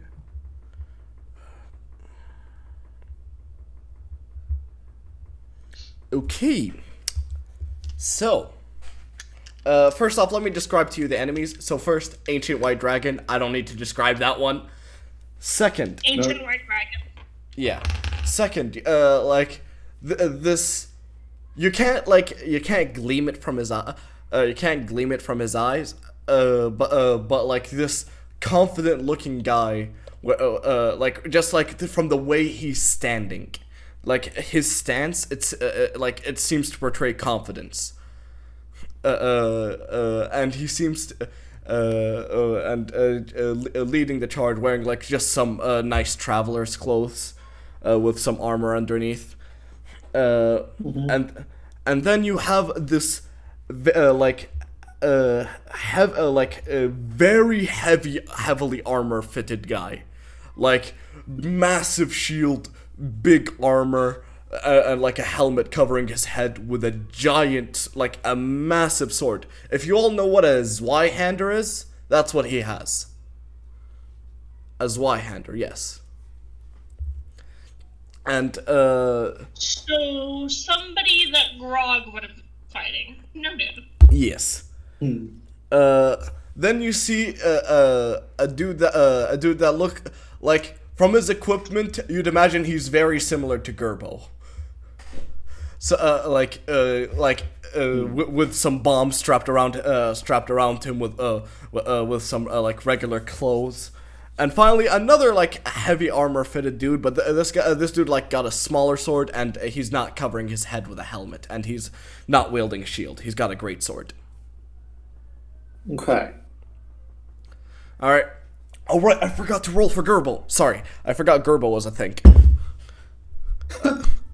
All right, Gerbil rolled really well. Nice.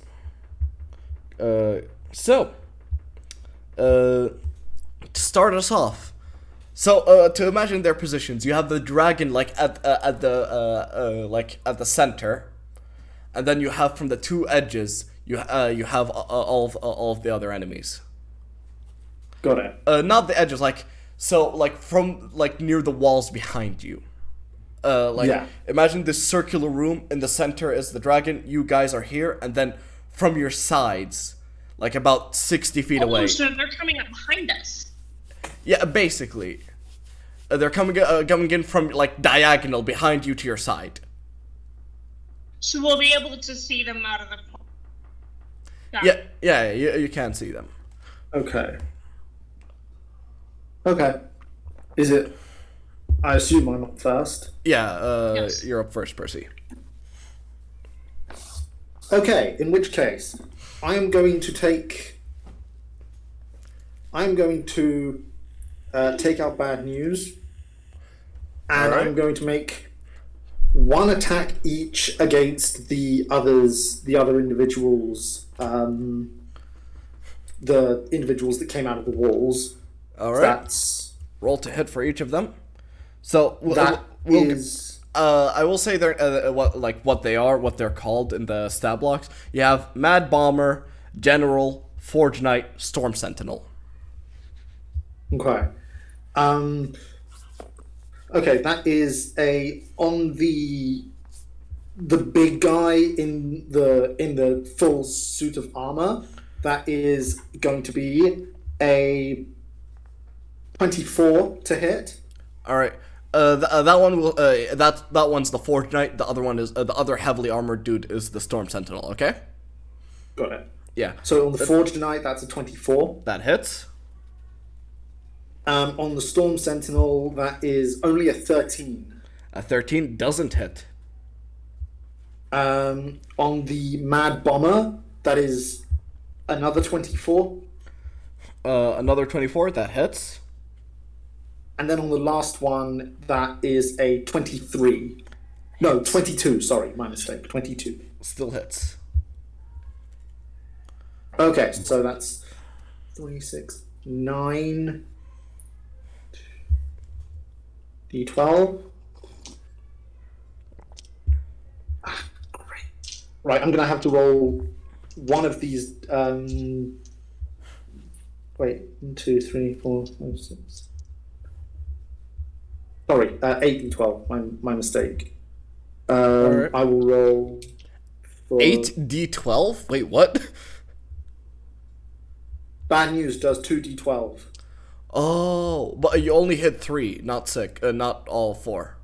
You Yeah, missed no, one. 2d12 for each. Yeah, hit. but so it's 6d12, not 6d12. Yeah. Then yes. Okay. That's 8 plus 13. No, 14 because plus 1. So 14 points to the first guy, the knight. All right. Second is that's better. Well, 20 to 20 to the Storm Sentinel. the general, Storm Sentinel was the one that you didn't hit. To the general. Yeah. Then, and then, and then.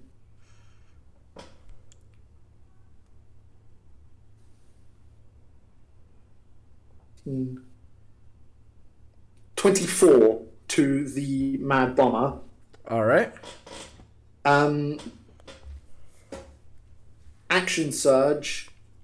Try and hit the Storm Sentinel again. All right. That is a 23. That hits. Cool. That's gonna be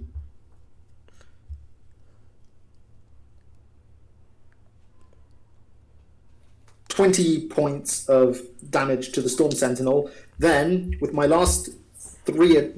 other 3 attacks, I'm going to use my movement, run up behind one of the columns, poke out, and shoot the dragon 3 times. All right. Roll to hit on all of them. The first one is a 23, second one is a 20, not natural, and then the third one's cocked. Third one is a nat 20, and I'm dumping Cabal's Ruin into that 20. Hell yeah. So that's double dice. No, we're doing your crit system. Are we? Yep. Oh, yeah. Okay, so wait, that's 12, 24. 24. Ooh, 24.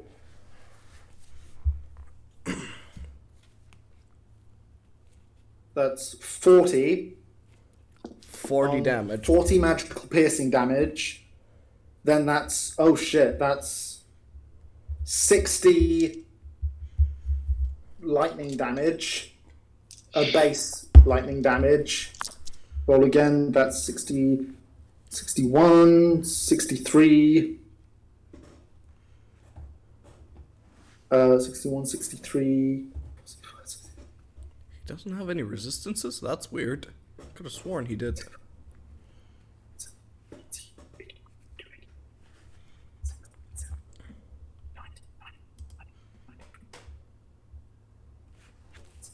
$98 points of lightning damage.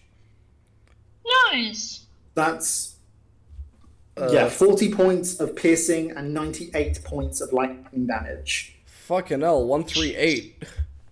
Wait, that was just for the crit, and then and then for the other 2 attacks, that's a further 19 points of piercing for the one of the other attacks, and then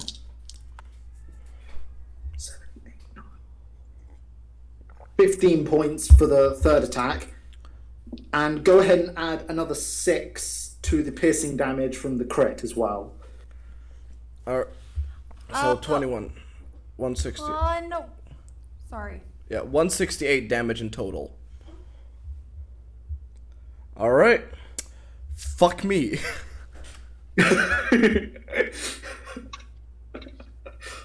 Alright. Would you like to do anything else, Chadman? You know what? Yes, No Mercy Percy is back. I'm going to take the... I'm going to as... No, actually. I can't do anything else. Sorry, my mistake. That's going to be my turn. Alright. There are no ones to be rolled on this table. Alright. So, basically what happens is... You take your gun, you like swing it around, just... And then go behind a pillar and fucking go ham on the dragon.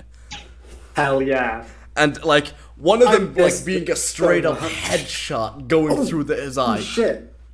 I just realized I have hemorrhaging critical. He takes half of that damage at the start of its next turn. Actually, on the start of this turn, actually, because I went first, it takes it at the start of its turn. Yeah. This round. Fucking hell, okay.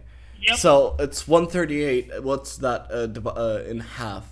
60, 65, 69, nice. 69 damage. What was the damage? 69 points. 138? Yeah, 138 divided by 2, that's 69. Yep. Math god right here. Shut up, Irene. Alright. You too, Monomock. So, now, I kind it's... of knew Molly was going to chime in for that one. Alright. Now, Oravira, it's your turn.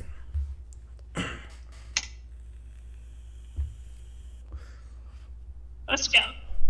So, I'm gonna use my second blades, dexterity based.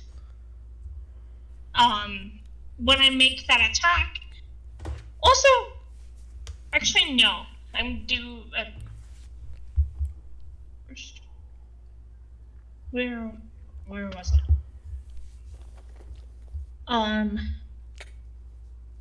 It's not.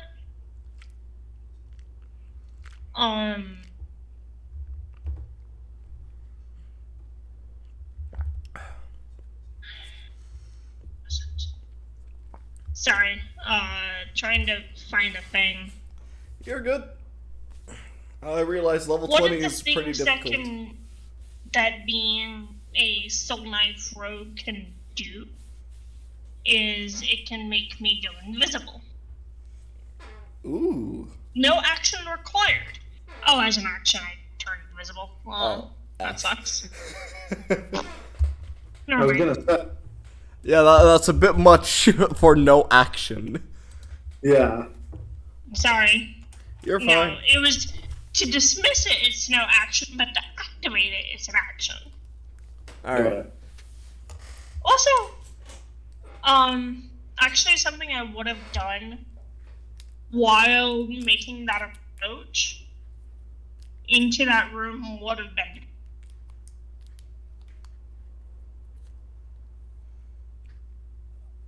Yeah, I'm gonna say that I went invisible when I came into the room. So the dragon doesn't know that I'm there. Alright, sure. That is until I summon a knife and, two of Shoot them. 'em. And just sling them both at the dragon. Which So you means would have that I a- make that first attack with advantage. Mm-hmm. Meaning you get sneak attack on it. Uh-huh. Oh. Mm-hmm. Uh-huh. 10d6, here it comes. I'd be Wait, really Aren't sad you if I don't. multi-class? Huh? You're multi-classed, so it wouldn't be the full 10d6. Yes. I did not multi-class. Oh, okay, you monoclassed. Okay, my mistake. Okay. Nobody here multi-classed. I was Oh, you surprised. multi-classed. Yeah. Crit. That's Alright. not 20. Alright, 60 plus 10d6 plus d4. That d4 feeling real meek right now. Hold up. That was for the first attack. Yeah, this dragon's gonna die. I mean, the second don't attack know it can't. this. Second attack can't do that much. It's d4. Even if you crit, it's just gonna be an extra 4d4. 1d4. That's fine. It's the 10d. I got this. Yeah, it's the 10d6 that counts. So 10d6. That's really gonna fucking hurt. Guys, let me play my character. Okay. Go right ahead. And rolling for that second attack, that was also a crit. Because of course it was. Now,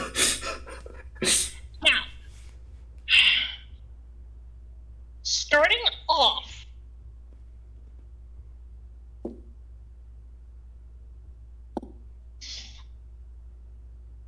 I'm dealing with that first attack, which is going to be the total number that I'm going to give you. Starting off, 70 points of damage. Alright. And we're going to get some beautiful dice ASMR, courtesy of Wormwood, not sponsored. This is weird. But maybe it could be. Sponsor me. I could use the money. Better than you could, probably. Who am I kidding? That money's all going to McDonald's.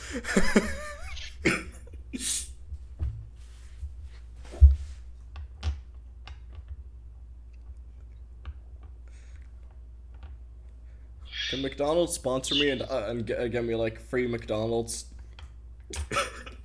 That'd be the best sponsor. Hey McDonald's, hit me up. My DMs are open. Okay. So, where's the?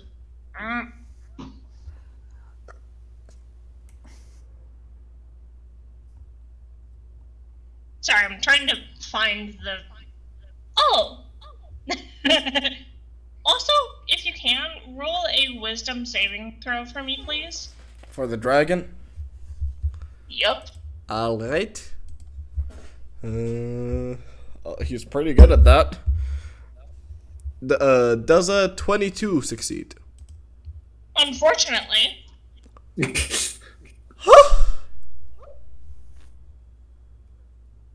Oh, unfortunately, he does succeed. Okay, I thought you were saying Yes. unfortunately. I thought you were saying unfortunately he doesn't succeed. I was about to lose my shit. No. How high is your save? No. What's your DC? 18. Okay. You would One know below this. mine, actually. Hold on. I'm trying to fucking find the damn psychic blades again. Take your time. Da-da-da-da.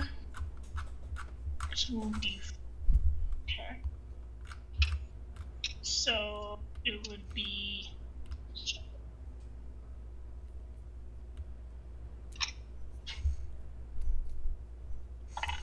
9 inches.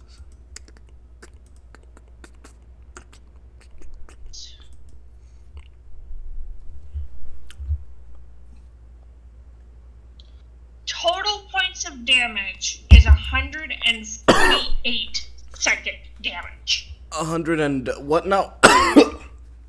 48. Okay. 148. Give me a second. Okay. I'm good. I thought we were damaging the dragon, not you. Okay. I was gonna say. That dagger went straight through the dragon, out of the dimension, into my fucking throat. But yes, I deal a total of 148 points of psychic damage to the dragon So, as I dart behind the pillar. yeah. So basically, what happens is, as you So shoot the just dagger. yeah, as Percy shoots the dragon with bad news in the eye, it like roars out and raises its head as you throw a dagger right into its neck. As it like digs in. Quick bit of roleplay. As you duck behind the pillar, I go, nice throwing.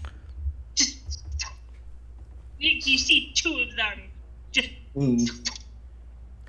All right. Next up. And we kind of duck behind and manifest two more. Not gonna lie, I fight a little bit like Vax.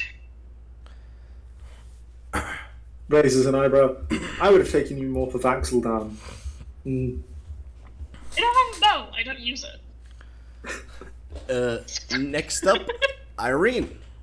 What would you like to do? I love this. All right. Me a favor and have the dragon make a dex save, please. You are gambling with the devil. He has a really good deck save. Does a 24 succeed?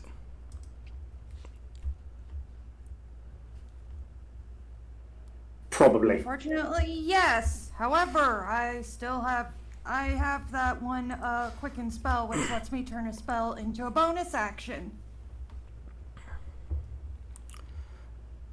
She's like, because she tapped the staff into the ground knowing what the spells do, but seeing all of the fireballs miss, she's like, she kind of just puts it back and then goes, fine, I'll have to do this myself.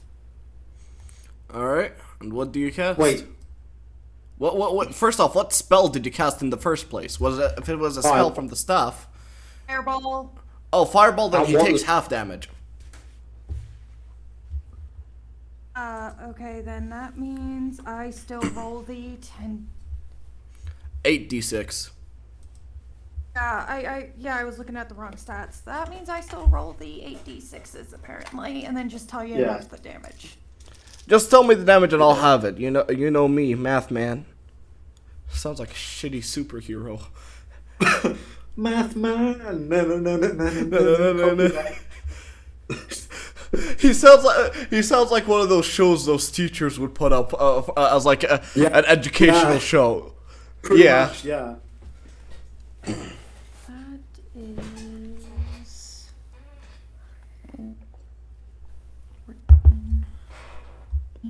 25, 26, 30. Half of 36 would be 18 fire damage. Yep, 18 fire damage. Cool. Nice. That was a good. I just thought. That was a good roll. Yeah, and then she goes, "Oh, I did hit it. By the way, I have that one feat that lets me turn a spell into a bonus action. Metamagic. A fireball appear in her hand.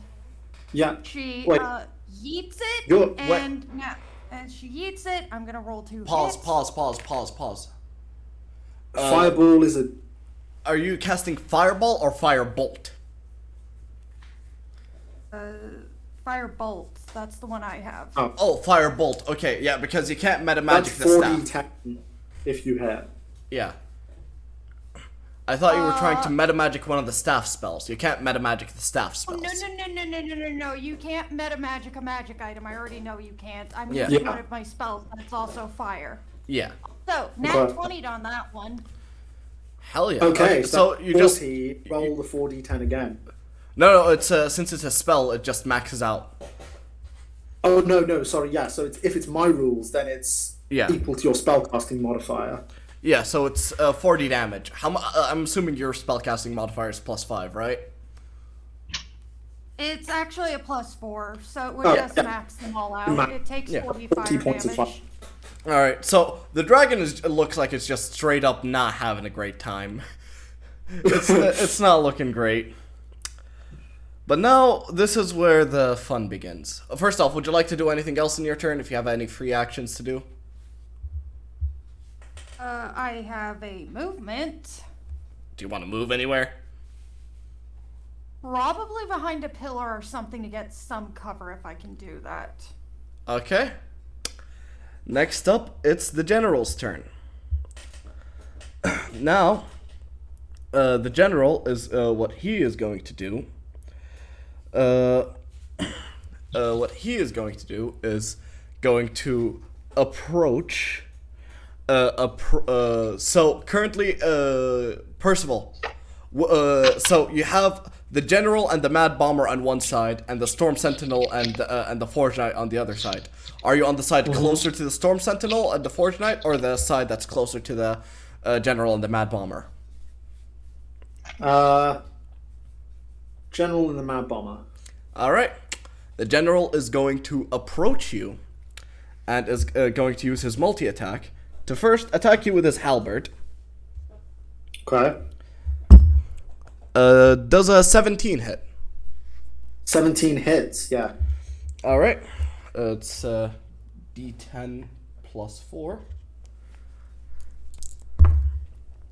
Oh wait, no. Yeah, that's 12 damage. 12, okay. And now for the second part of his attack, he is going to activate Blitz. Now, Blitz is a fun ability. Let me tell everyone what it does. The general commands up to 5 allies within 60 feet that can see or hear it to fight alongside it. Each creature uses its reaction, if available, to move up to its movement speed and make a single weapon attack. Fuck. So, literally all of the enemies in the room all start. So the mad bomber throws a bomb loads a bomb onto a crossbow and fires at you. The storm sentinel and the forge knight are going to approach Irene and are going to attack you, and the dragon, who counts, is going to approach Oravira and attack. Within 60 feet. Yeah, as I said, they were fairly close to you, and the dragon was pretty close to you. There's still this massive area of the room. Wow. Okay. Yeah, at least that's how I imagined it. I don't know. So okay. First off, let's start with the mad bomber's bomb throw.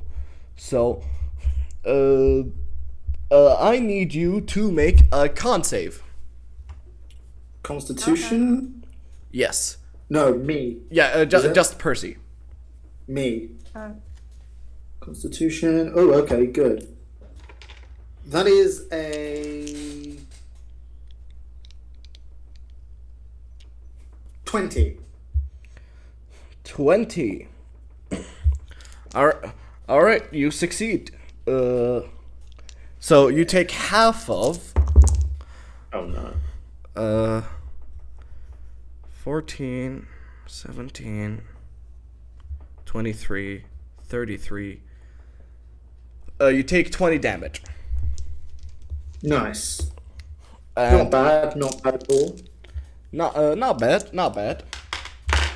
Next up is the Forge Knight, who is going to approach Irene and attack. Let's do this Forge Knight and the Storm Sentinel at the same time.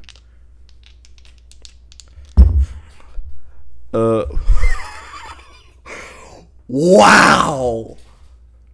On the dice, I rolled 2 and 2. My dice forgot the my dice forgot the 0. Definitely. Wait. Yeah, they both Wait, miss. Yeah, I have an armor class of 18. They definitely miss. Unless they have a plus 16, which they don't. I'm telling you that right now. And now for Oravira, the dragon is going to approach you and is going to basically Oravira, the dragon is going to approach you and attempt to bite you. Okay. That is a 27 to hit. Hits with ease. All right. 2d10 and 2d8.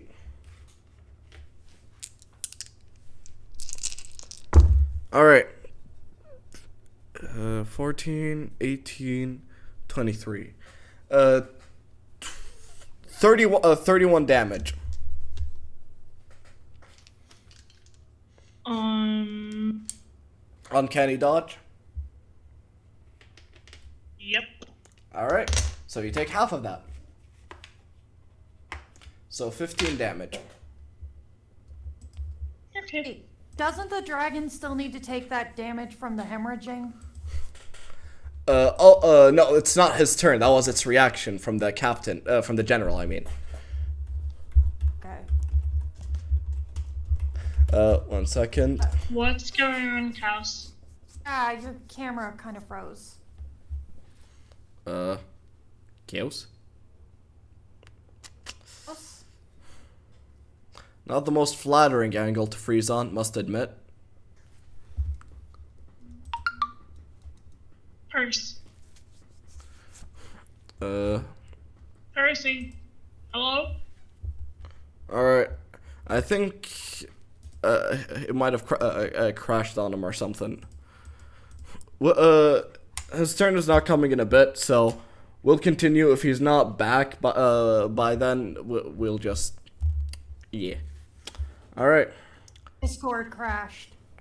Oh, Discord crashed? Oh, there we go. I Then we'll was wait just for him for... looking in the chat. Yeah, we'll wait for him to come back. F in the chat.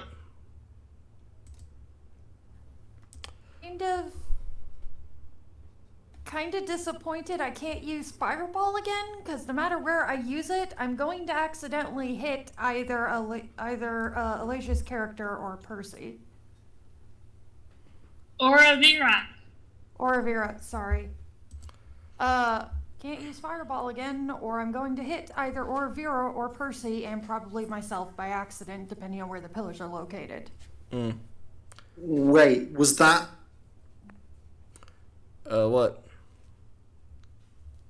I'm sorry, Discord Yeah. crashed. I'm now using it on my phone. But it's not working. I can't... The Wi-Fi is crashing on my iPad. Try restarting it while you stay on phone right now. Okay. Alright, for now, we'll continue, as now it is Gerbo's turn. Gerbo is gonna be, alright then, let's get this show on the road. As he is going to take one of his bombs and, like, load it with black as you see, like, he loads it with black powder and throws it at the general.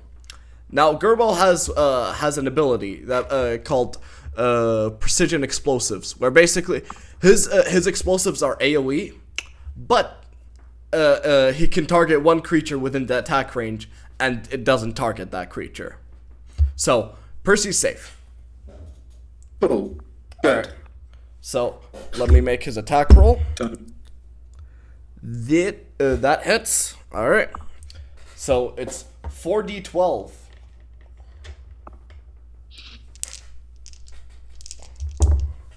Uh, 13,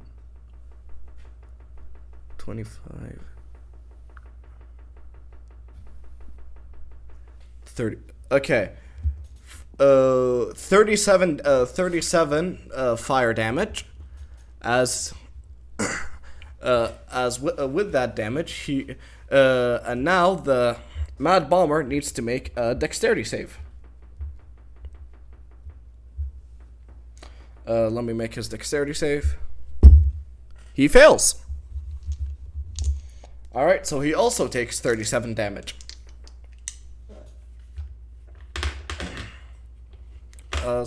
Let me just note that down right now.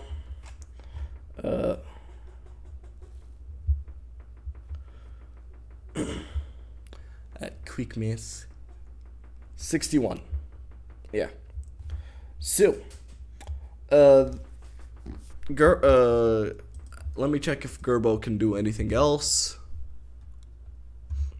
Okay. You back? iPad is back. Let's go. And is it as an action?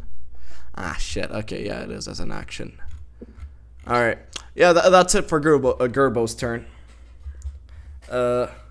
Next up is the Forge Knight. The Forge Knight is going to attempt to attack again against against Irene. Does a 24 hit? Yes, that hits. All right. That. Oh, okay. That's a lot of damage.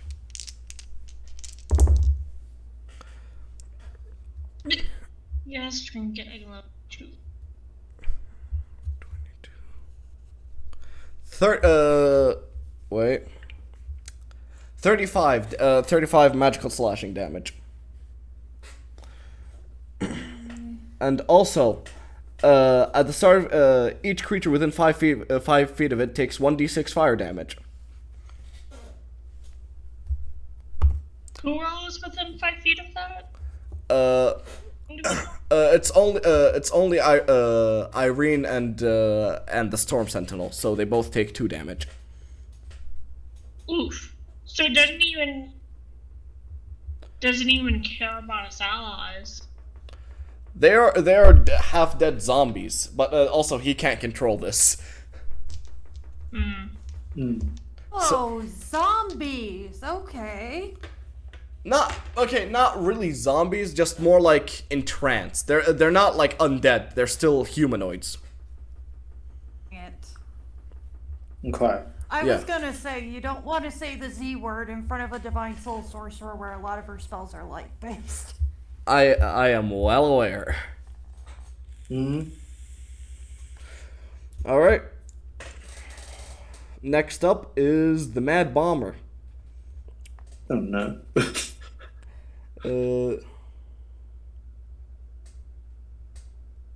Okay. He is going to load one of his bombs with a deadly poison and is going to yeet it at Percy. I see. Okay. Yeah. Oh my god, so cute! I want it! Where do you get that? I want it. Percy, what's your AC? AC is 16. Just barely hits. Ah. Alright. So, I need you... Oh wait, no, it wasn't an attack roll.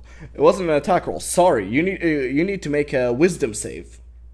Wisdom saving throw. Okay. And so does the general. Poison? Oh wait, no. Con save. Sorry, a con save. I'm all over the place right now. I mixed up one of his bombs. All right, and so does the general. Huh? What? 17? You are a lucky bastard. Oh. Just met the DC. Oh, yes! All right. Now I know what number. Good news. The general also succeeds. Bad news. Pat's I gun. got plans. You still take damage, but you take half of the damage. Okay. Not bad at all. Okay. 12, 13, 16, 20, and 13 damage. You take 13 damage, that's already halved. I already halved it. Cool.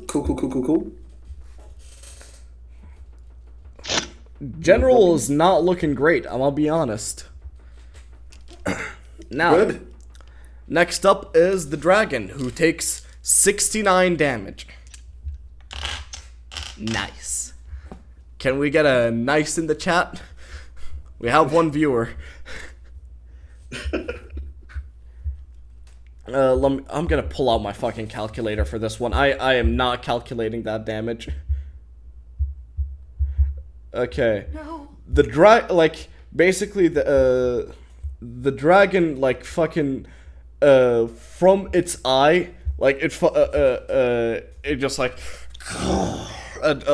as more blood spurts out of it, just and holding it with one of its claws, as it just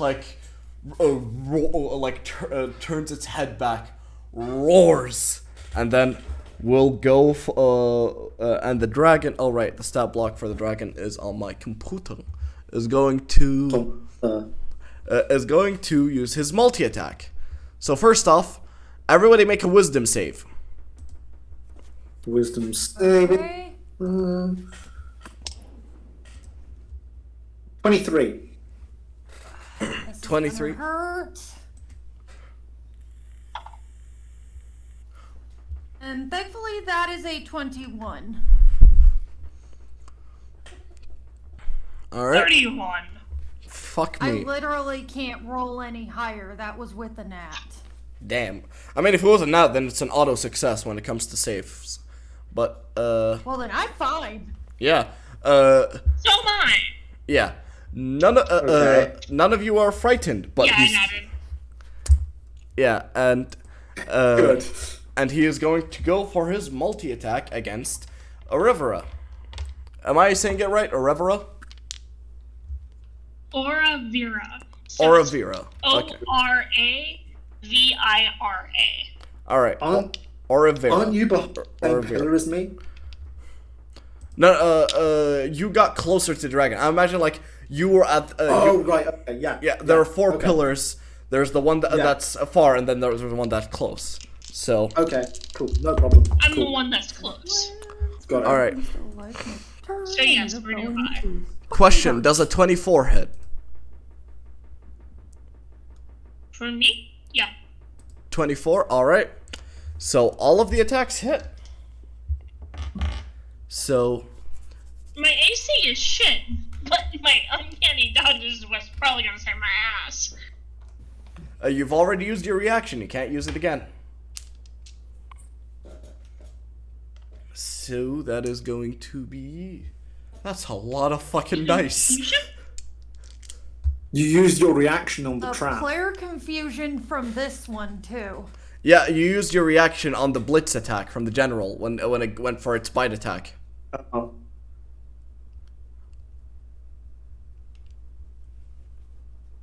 No, it just says when an attacker that you can see hits you with an attack, you can use your reaction to have the. Yeah, one reaction a turn. Yeah, you only have one reaction per turn until your turn starts again. You can't just half all the damage you take. It'd be a bit too busted. Yeah. That's the main gimmick of a subclass, so I think it'd be a bit too busted to throw it on all rogues. Okay. So okay, The that man was might die. We'll see. that was a very low roll. I will say that. 8, 11. Yeah, I don't think Revivify would work in this situation given how the tower works. 17, 19, 20. Plus 24. Not unless You you're take fast 40. enough. You take 44 damage. Okay. Yeah, he rolled really low. None of the dice were over 5. So you are a lucky. I'm starting to look bloodied. All right. So that was the dragon's turn. Shit, dropped one of the dice. Let me just put my dice back where they belong. That sounds a little dirty. Well, not dirty, but Turn kinky. is it now? Now it is the Storm Sentinel's turn. The Storm Sentinel is going to attack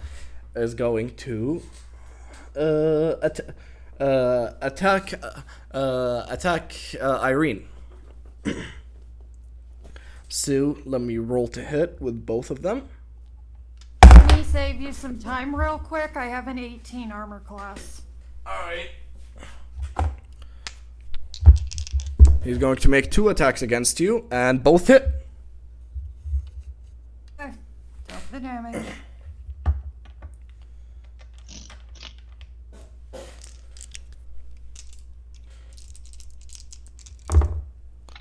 Alright. So, that is... Oh yeah, let me roll the... 9, 11, 12, 19. Alright, so you take 12 damage from his hits with the Warhammer, and on his second hit, as he like hits you across the chest, like a surge of lightning shoots out from him, and you take an extra 7 damage. So it's 19 damage in total.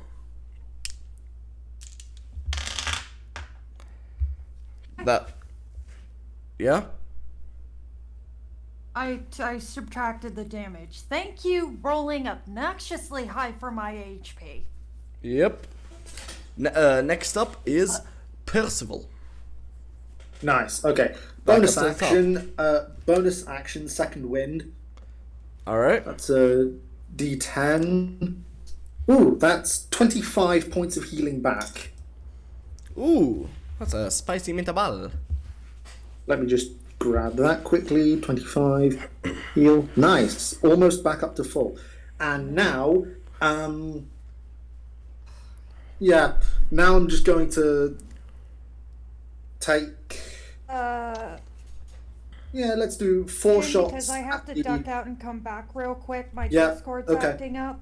Alright. Okay, How long till my turn so I know how long I have? We to don't try and know. fix it? we don't know. I'll DM you. You're gonna be going after me, and it's gonna take a while. So go. Okay. Four attacks on the dragon. Oh, please let one of these be a nat. That is a 24. Hits. That one 20. Hits. Another 24. Hits.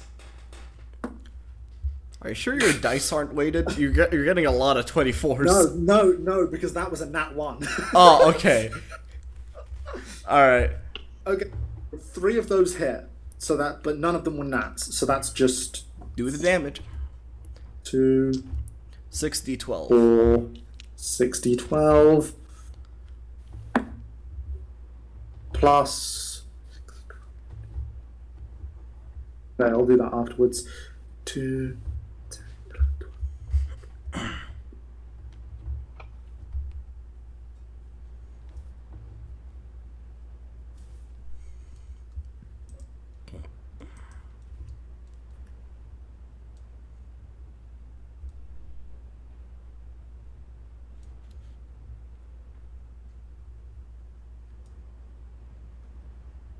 Okay, so that's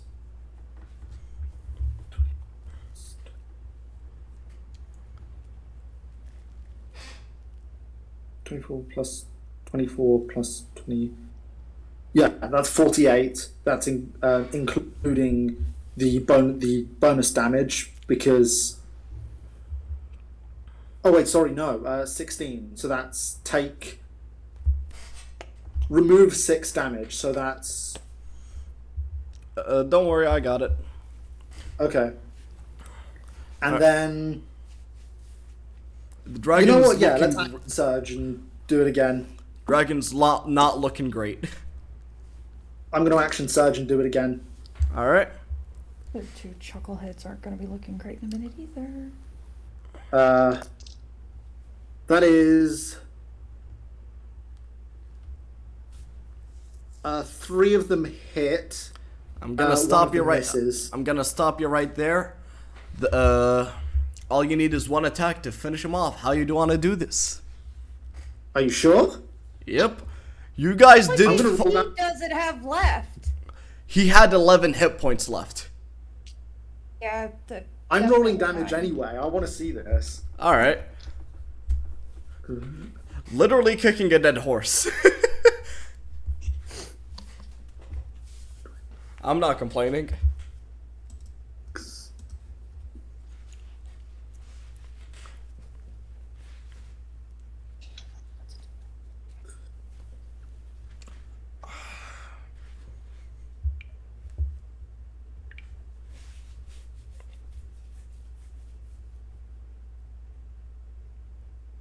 Six points of damage. 26?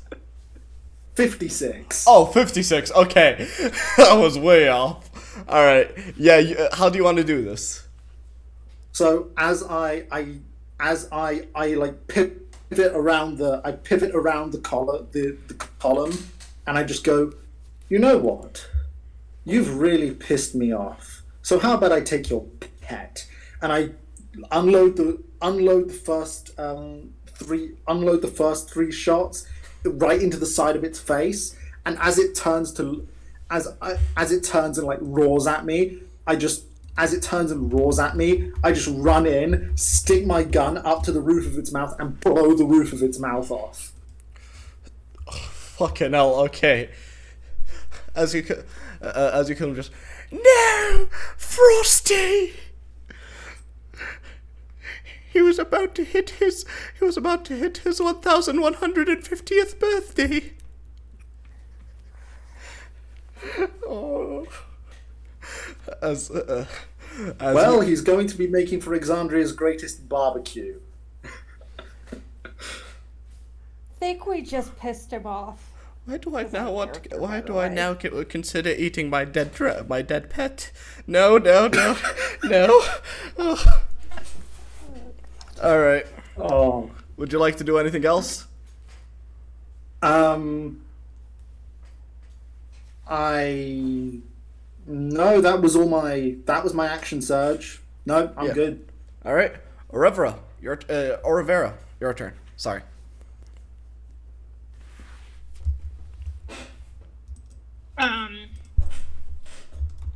I'm actually gonna do hold on. Where is it?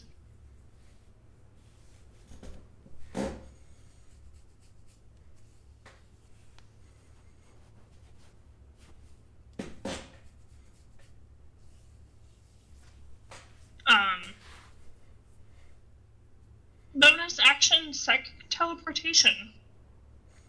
Psychic teleportation. Okay. Mm-hmm.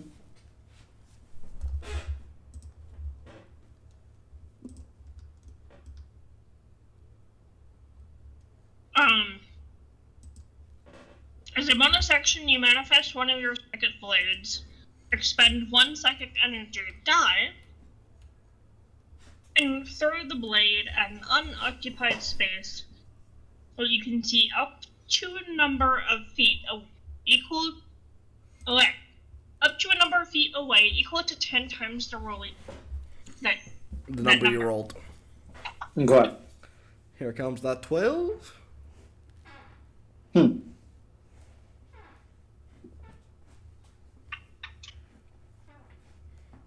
I can move 120 feet away. What did I just say? So you just nice. Are you zipping where? Next to Irene or next to Percy? Well, I'm near Percy right now. Alright. So you see me manifest this knife, and I throw it at a spot. Can I aim it to a spot behind, like visually where they cannot see me? Behind one of... Actually, let's go for the Mad Bug. You can but you're not. You don't count as stealthed, so you don't get an advantage on the attack. You do still get sneak attack because if you attack the general, you do get sneak attack. Mad Bomber, you don't. Let's go with the general then. All right. Because I would be within 5 feet of you. Yes. So yeah. So the second that knife makes impact, I vanish and then I reappear. Yeah, I just imagine with my +1 rapier. I just imagine I basically. jump and just hello. I just imagine like you throw the knife, the general turns to like go and parry it, as suddenly you appear where the knife was, right in front of him, and just immediately go for a stab. Go ahead. So I'm gonna roll that attack with advantage? Question mark? No, you just get sneak attack. You don't get advantage. Because we're right next to each other, so we're not flanking him. Okay. But again, sneak attack goes off if I have advantage. Is what I'm if you're within. No, but you're also within 5 feet of me. Yeah. Huh. Either it goes off if you have advantage on the attack, or if an ally is within 5 feet of you. Yeah. Got it. There's a reason why I usually don't. Because this shit is weird. Nah. But that doesn't even matter because I said at 20. Alright, he's dead. He's dead. How much does he have? He had 30 HP left.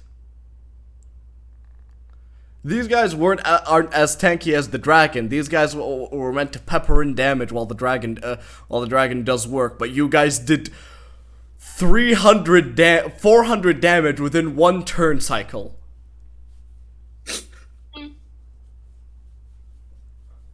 So he's dead. I'm still gonna roll that damage just to see what it looks like. Why not? I mean, yeah, for fun.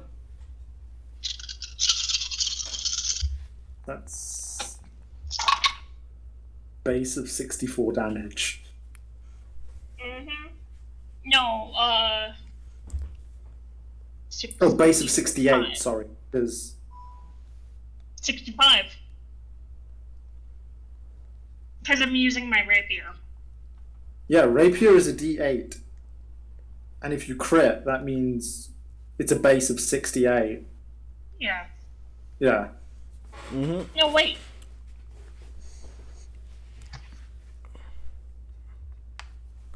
Yeah, you're using your rapier, not including your attack bonus, which assuming that you have a +5 to dexterity, that would be a +6 to it because it's a +1 rapier. That'd be 74. Starting off at 73, actually. It's a +1 rapier, isn't it? Yeah. Yeah. Do you not have 20 dexterity? Nope. Oh, okay. Don't mind me. I do.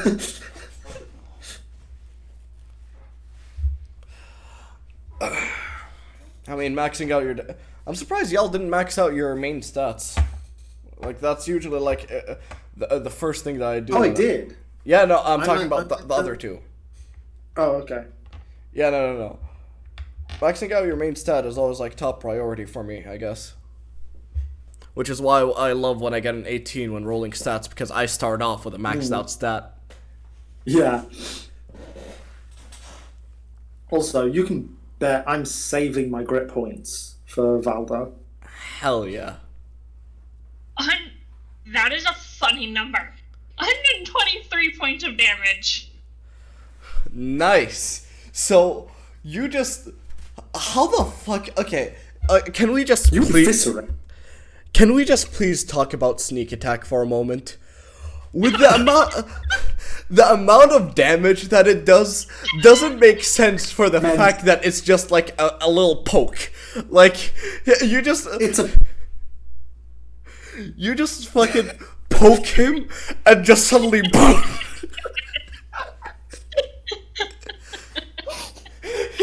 He explodes. What how am I supposed to make this make sense?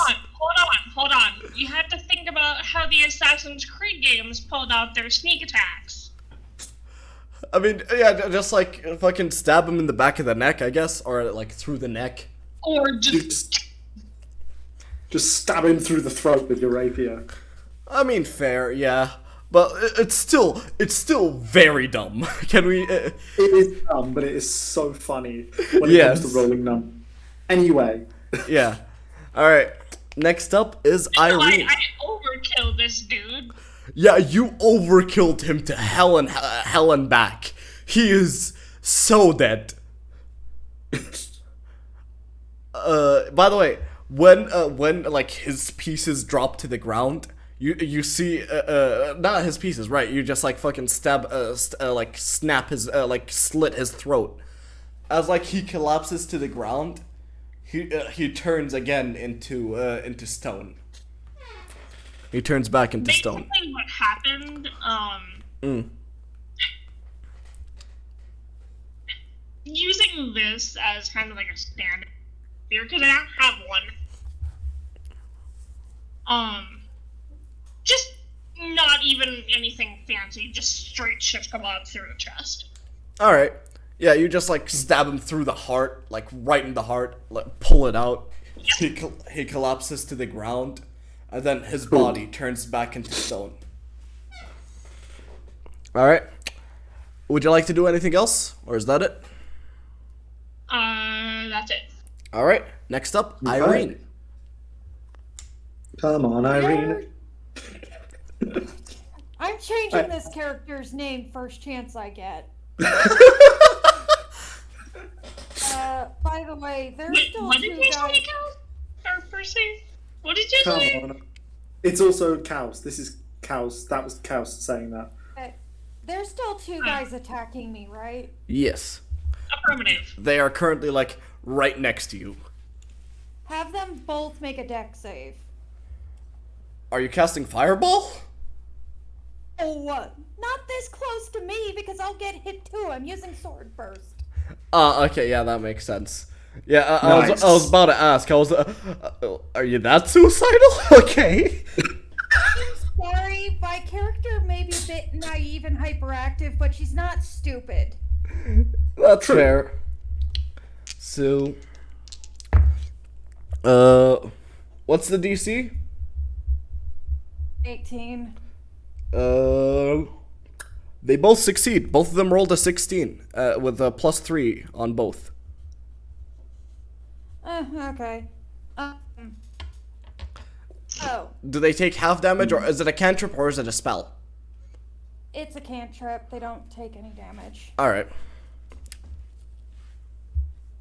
However, they will have to make that save again later because it lasts. Hold on a second. Never mind. I thought it lasted for a bit, but never mind. Alright. Anyways, Oravira, did I say the name right? Yes. You will actually hear in your head, how badly injured are you? Then looking at you, so I can't see how dinged up you are.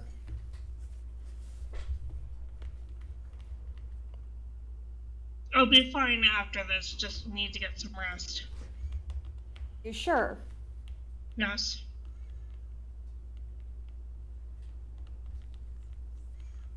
Okay, then since she is super annoyed her spell missed, she's going to nix a couple more of her. Sorcery points. Yeah. And I need to roll to hit for this because I don't like your dex rolls. I very much like them. What are you casting? This is going very well. Very All well. things considered. That would be, oh, I was looking at the wrong stat, but it still rolled a hit. Oh.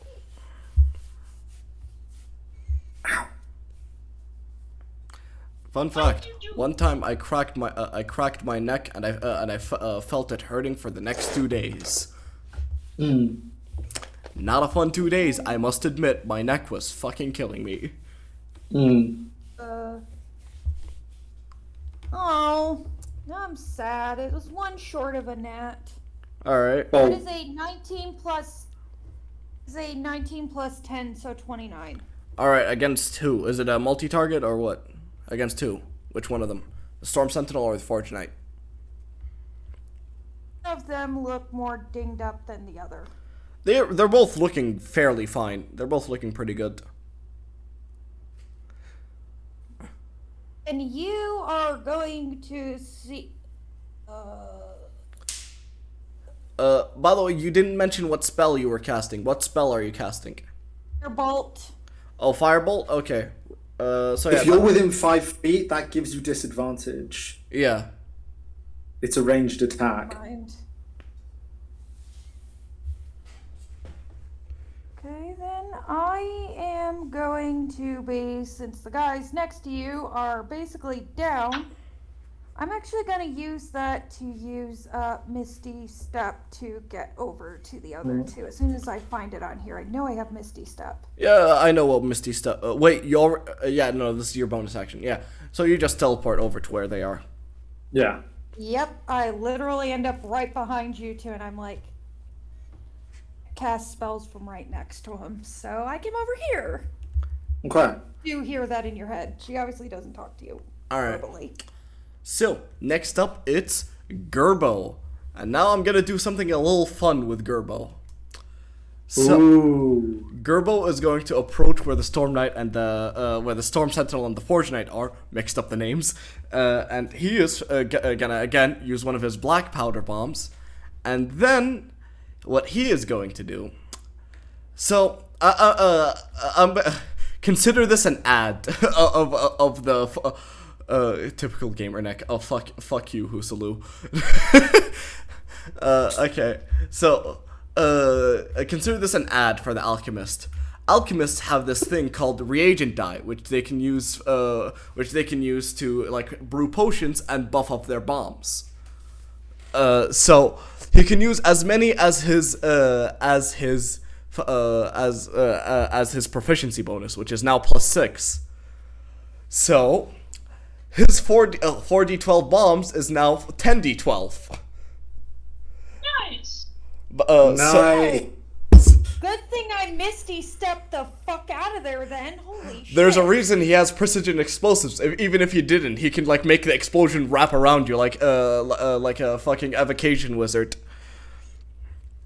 Yeah. And he hits, and so if he hits, the target doesn't make a saving throw. They just get hit. But anyone within the range needs to make a saving throw. And they fail. The Storm Sentinel and the Forge Knight both take full damage. I don't have 10d12, so I'm gonna roll that online. Oh. I mean, I have 10d12. I think I do as well if these are the... No, wait, that's a D10. Alright. Oh, no, it's D12. I have 10 of these. I already rolled it. So they both take 56 damage. As basically, like, Gerbo, like, while walking, he, like, opens up his bomb. Basically, his bombs are shaped like some of those cartoony bombs. Just, like, imagine them with, like, like round balls of iron. Yeah, but imagine them, like, they're shaped like that, but there's, like, it's, like, made with some glass and gold around it. Not gold, but, like, Nice. Gold color. As he, like, opens up one of the glass panels, throws in some black powder, and then, let's have some fun, as he throws in some more black powder, and some more. And he closes it, lights it, yeets it, and boom! Boom! Blows them both up. They're both looking very bad. Cool.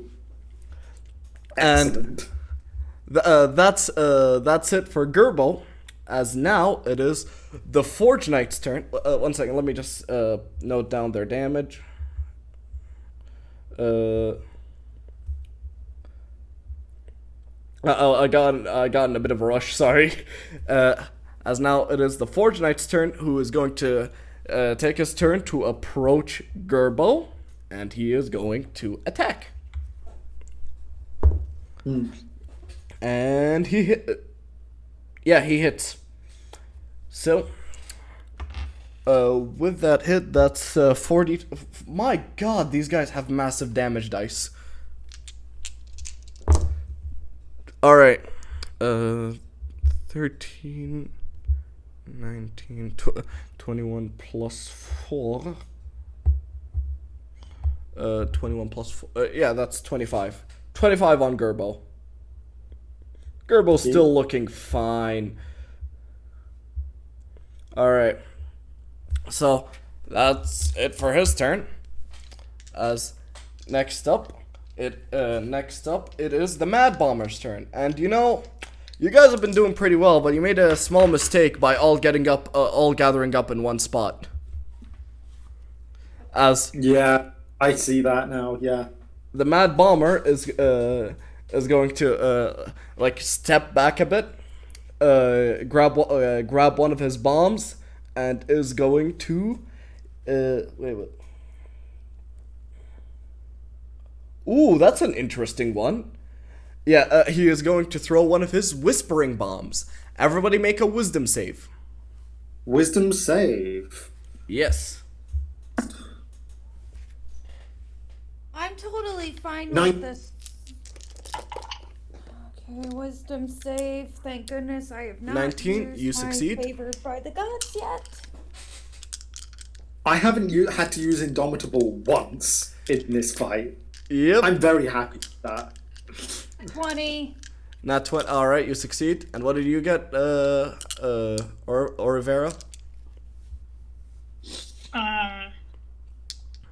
Sorry, I'm mathing. You're fine. 30. Wisdom save 30? Yes. Holy shit, No, okay. wait. Yeah, 30. You have a plus 10 to 19 wisdom? plus 11. Oh, 19. Holy shit, okay. So yeah, all of you Wow. succeed, so you all take half damage from this. If you had failed, you would have been under the effects of the confusion spell.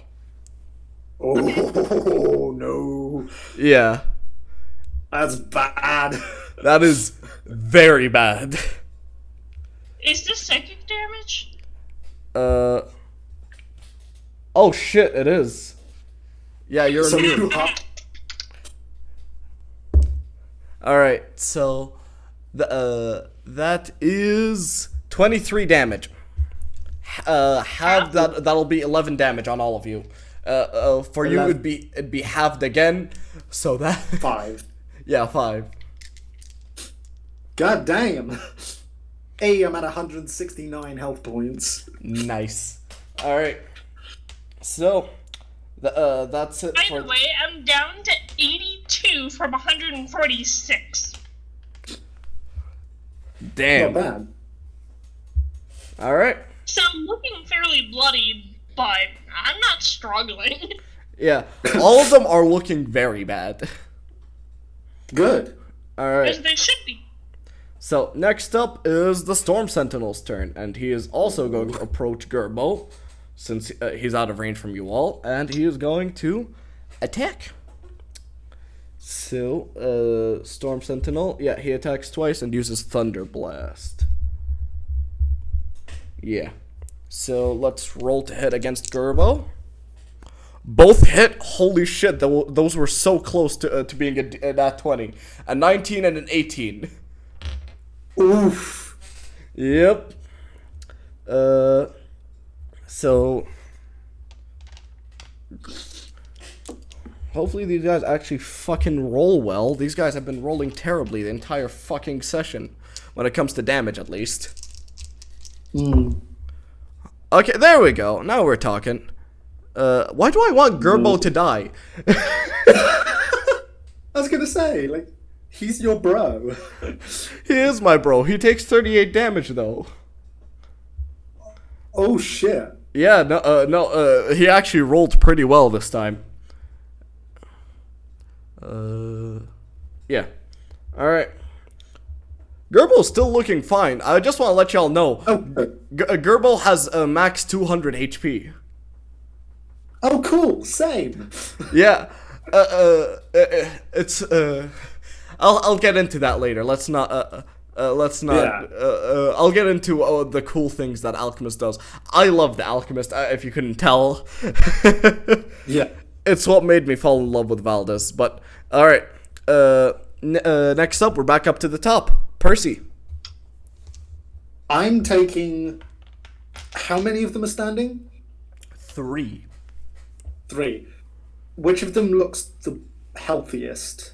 The Mad Bomber, like, he still looks pretty bad, but, like, he's looking fairly fine compared to the other two. Okay, I'm taking 2 shots at the Mad Bomber, and then 1 each at the Storm Sentinel and the Fortnite. Forge Knight. Yes.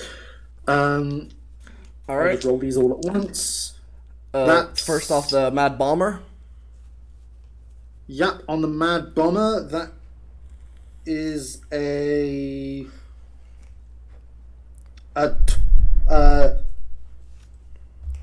just 23 on the Mad Bomber. That hits. And then another one for the Mad Bomber. That misses. Alright. Actually, no, that's a 16. Does that hit or miss? Just barely hits. Oh, okay, good. So those both hit. The Storm Sentinel is the 21, That hits. and then a 14 for the 14. That doesn't hit against the Fortunite. Thought so. Okay. Cool, no problem. So the Mad Bomber is going to take...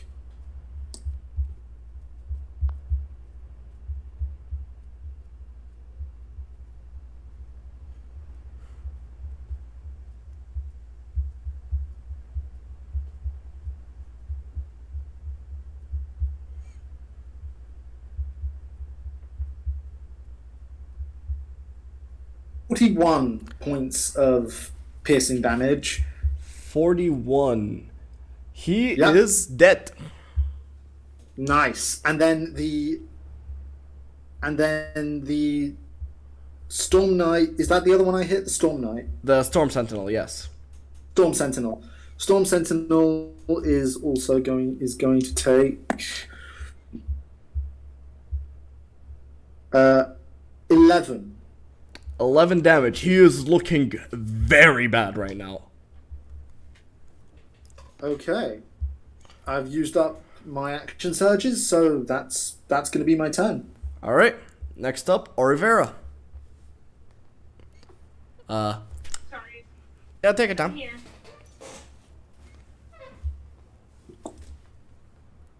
Stay. Talking to the stick on fire in the background. It's fine. All right. Incense. The stick on fire. That's what I'm gonna be calling incense now. I mean, that's essentially what they are. They're essentially sawdust Yeah. that is scented with oils and then lit on fire. Calm down, you fucking stick. Anyway. All right. It's basically the calm the fuck down, get the fuck out stick. Yep. All I right. love it. So- Anyways, The Mad Bomber is dead. Storm Sentinel is looking very bad. Fortunite is still looking bad, not as bad as the Storm Sentinel. got it.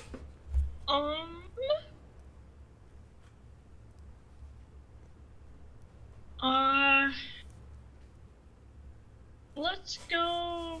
Are they within 60 feet throwing range? What? 60. Yeah, they are. They are. Awesome.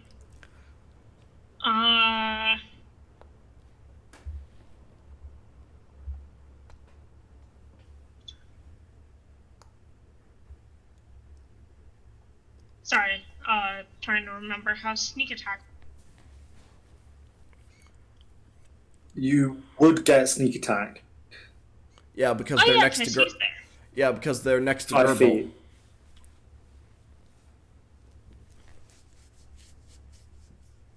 You're gonna overkill this guy, I can tell. Who are you throwing it at? I'm throwing it at the one that looks not as hurt. Yeah, the Fortunite. Yeah. All right. Okay. I'm just gonna tell you this: if you hit, he dies from the amount of damage with the sneak attack.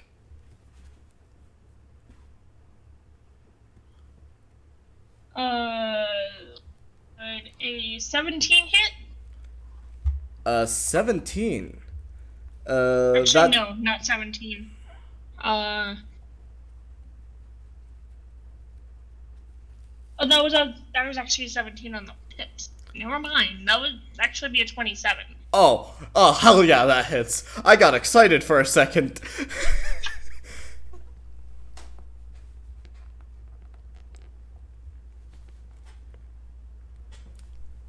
So, Oh, my eye. I mean, he's dead, but... Yeah, let's he's roll dead, but numbers like, anyway. have fun rolling your damage. and then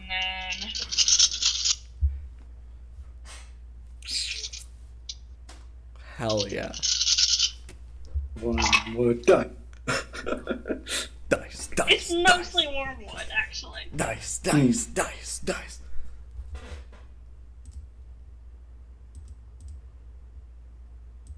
By the way, when I said "fuck you, Husulu," one of the people in my chat, Husulu, just said "typical gamer neck" when I was talking about cracking my neck. Yeah, true. That is very true. That is because me and Kaus here are both epic gamers. I want to die. Hey!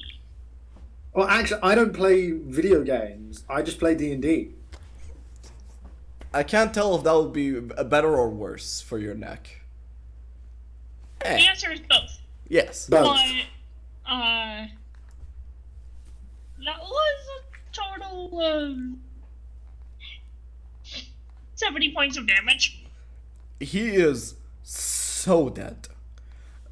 So, And then, Hmm? bonus action, manifest a second one and throw it at the one I didn't hit. Alright. but So it doesn't have tag. it doesn't have sneak attack, so this might not kill.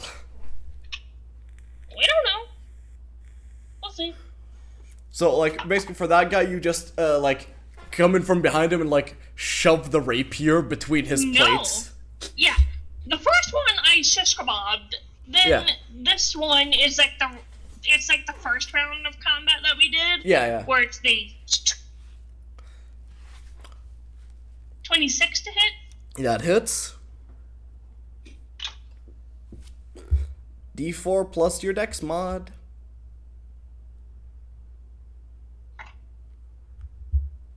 Nine points of psychic damage. You know what the funny thing about that is? He is living on 1 HP. By the way, while we're at it, make an 18 DC wisdom saving for me. What does that do? Rend mind. You can sweep your psychic blades directly through a creature's mind. Oh, this would have been on the dude that I overkilled. Never mind. Alright. So, you mind if I, like, give visual effect to what you just did? So wait, the other one's still standing? On Just one? barely, yeah. Mm-hmm. So, I imagine you, like, you just walk up from behind. No! Oh. I threw both of these. Oh, okay. Alright, never mind. I had a cool visual for that, but never mind. Yeah, so I'm standing like about 60 feet, manifest both knives, and I just do that Yeah. at them. Mm-hmm. Alright. Then yeah, But the knife in my right hand went towards the one that I killed, knife in left went towards the one that that's is so hanging sad. on by a thread. Yeah. Cool. Next, Irene, sorry. The one that's just barely hanging on by a thread. Which one is he? The only one left standing. Just because I feel like being overkill. Firebolt. Firebolt? Alright, roll to hit. Yep. Can you turn your camera back on? Oh. Sorry, I must have hit it when I whipped my dice. Yeah, fine. You're fine. Okay, that is it. Thank you, Dice Lords. Yeah, this is definitely overkill. Nat 20? Yep. Alright, how do you want to do this? Literally, she's like, you would, everyone who's connected to a psychic link thingy would just hear in their head because she forgot about it for like 2 seconds. Had enough of this bullshit. See her make a fireball in her hand and literally just obliterate the guy's head. There's Yeah. nothing left besides his shoulders down.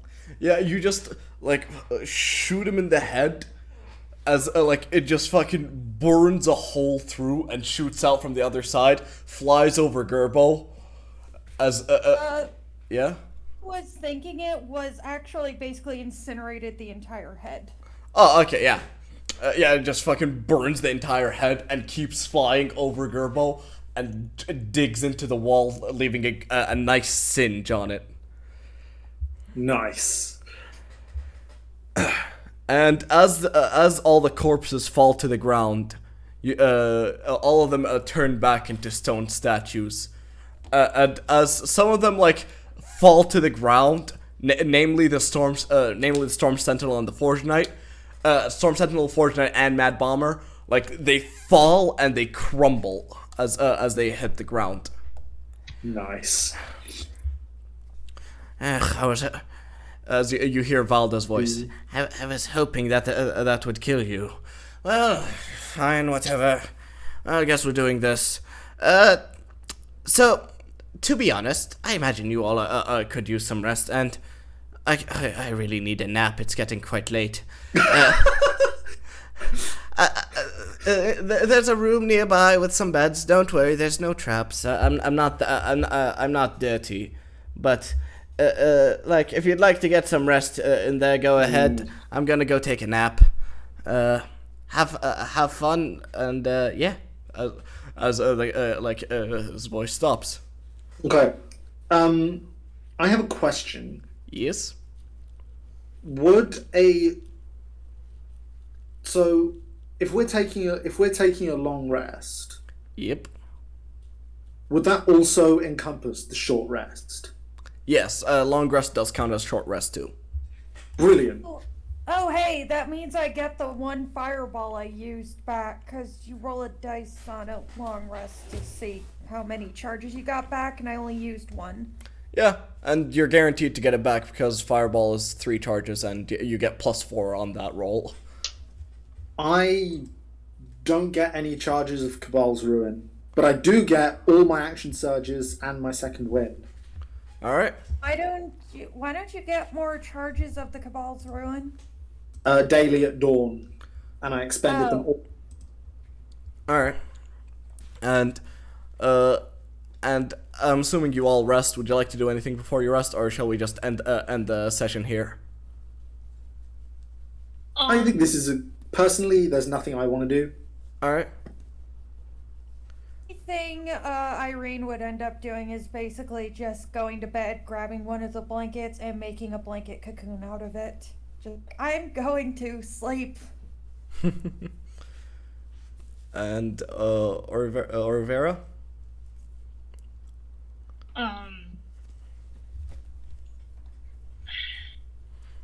So, why do I get the feeling this is the only fun he gets to have, as much as he says he hates when people keep coming?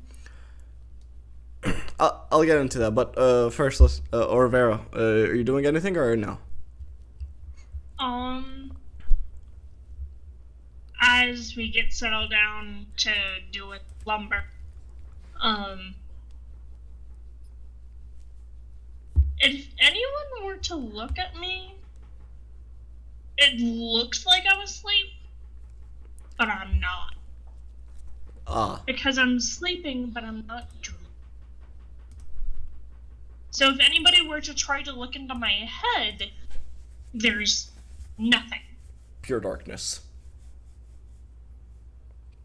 Alright. So That's similar to the thing full-blooded elves have, where you only need to like do the trancey thing for a couple hours and then you're good. No. So I sleep like a regular person. It's just that if anybody tries to look into my head, there are no dreams being dreamt. there's nothing there that counts as a dream. Oh. Because Calistar are dual-souled. So it's a bit of a plurality thing as well.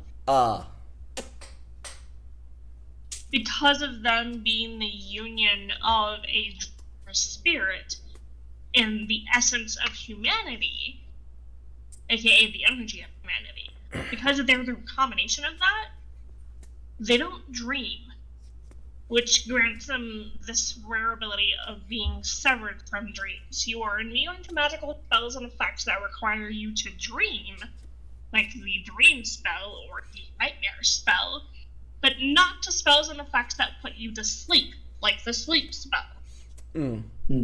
So you can do the go to sleep spell, but you can't do the let me go into your head and see what you're dreaming. Alright. So, before you all go to bed... Yeah, no, there's not much to add to. Yeah, as you all are just, like, preparing to go to bed, Gerbo, like, pulls out a stone from his pocket, just like, pulls out a stone from his pocket and like gets 3 vials, pours some liquid into them, and then like puts the stone near them. As you see, all the ingredients that are in the vials filled with water start dissolving into a red liquid. Like as you all are like getting settled into bed, he's just like, "Oh, by the way, this might be useful for tomorrow. Healing potions." Nice. Yeah, superior heal. What kind of healing potions? Superior healing potions. Yes. Yes! Yep. Oi, get out of my head! We said it simultaneously. At 14th level, alchemists can make potions of hell giant strength, potions of flying, potions of invisibility, and potions of superior healing. Hell yeah. All right. That's good. That's good to have in case I run out of healing spells and someone still needs healing. I could just pour a potion down their throat. And now people are self-reliant. And this is where we're going to be ending today's session. Yep. This is part 1 of this mini adventure. I think it's going to be 2 sessions. 3 might be a bit much. Yeah. This was the first part of this mini adventure. Do y'all want to do this next Friday too? I'm good for next Friday. Sure. All right. Just letting you know, I do have a hard stop at 4 my time. That's simply because I have another game. All right. Well, for your time, how does that translate to when does the time start for you? 12. What time is it right now? Yeah, like around. Like right now, the time for you is at 3:52. 2:52 for Luna. It will do 2. It's 3 for Firestorms. Oh. It's 2. Then you're fine. Oh yeah, then you're 100% fine. That'd be 1 hour over where we usually end. Yeah, we're fine. We're fine. But just wanting to reiterate because yeah. Thank you everybody for joining the stream. Make sure to check out Die by the Dice on their YouTube. The VOD of the stream will be uploaded there. Let me grab a link real quick to post it in chat before we end off the stream. Guys. And give me a hot second. Forgive me. This is very unprofessional of me. I am supposed to be a mega streamer man.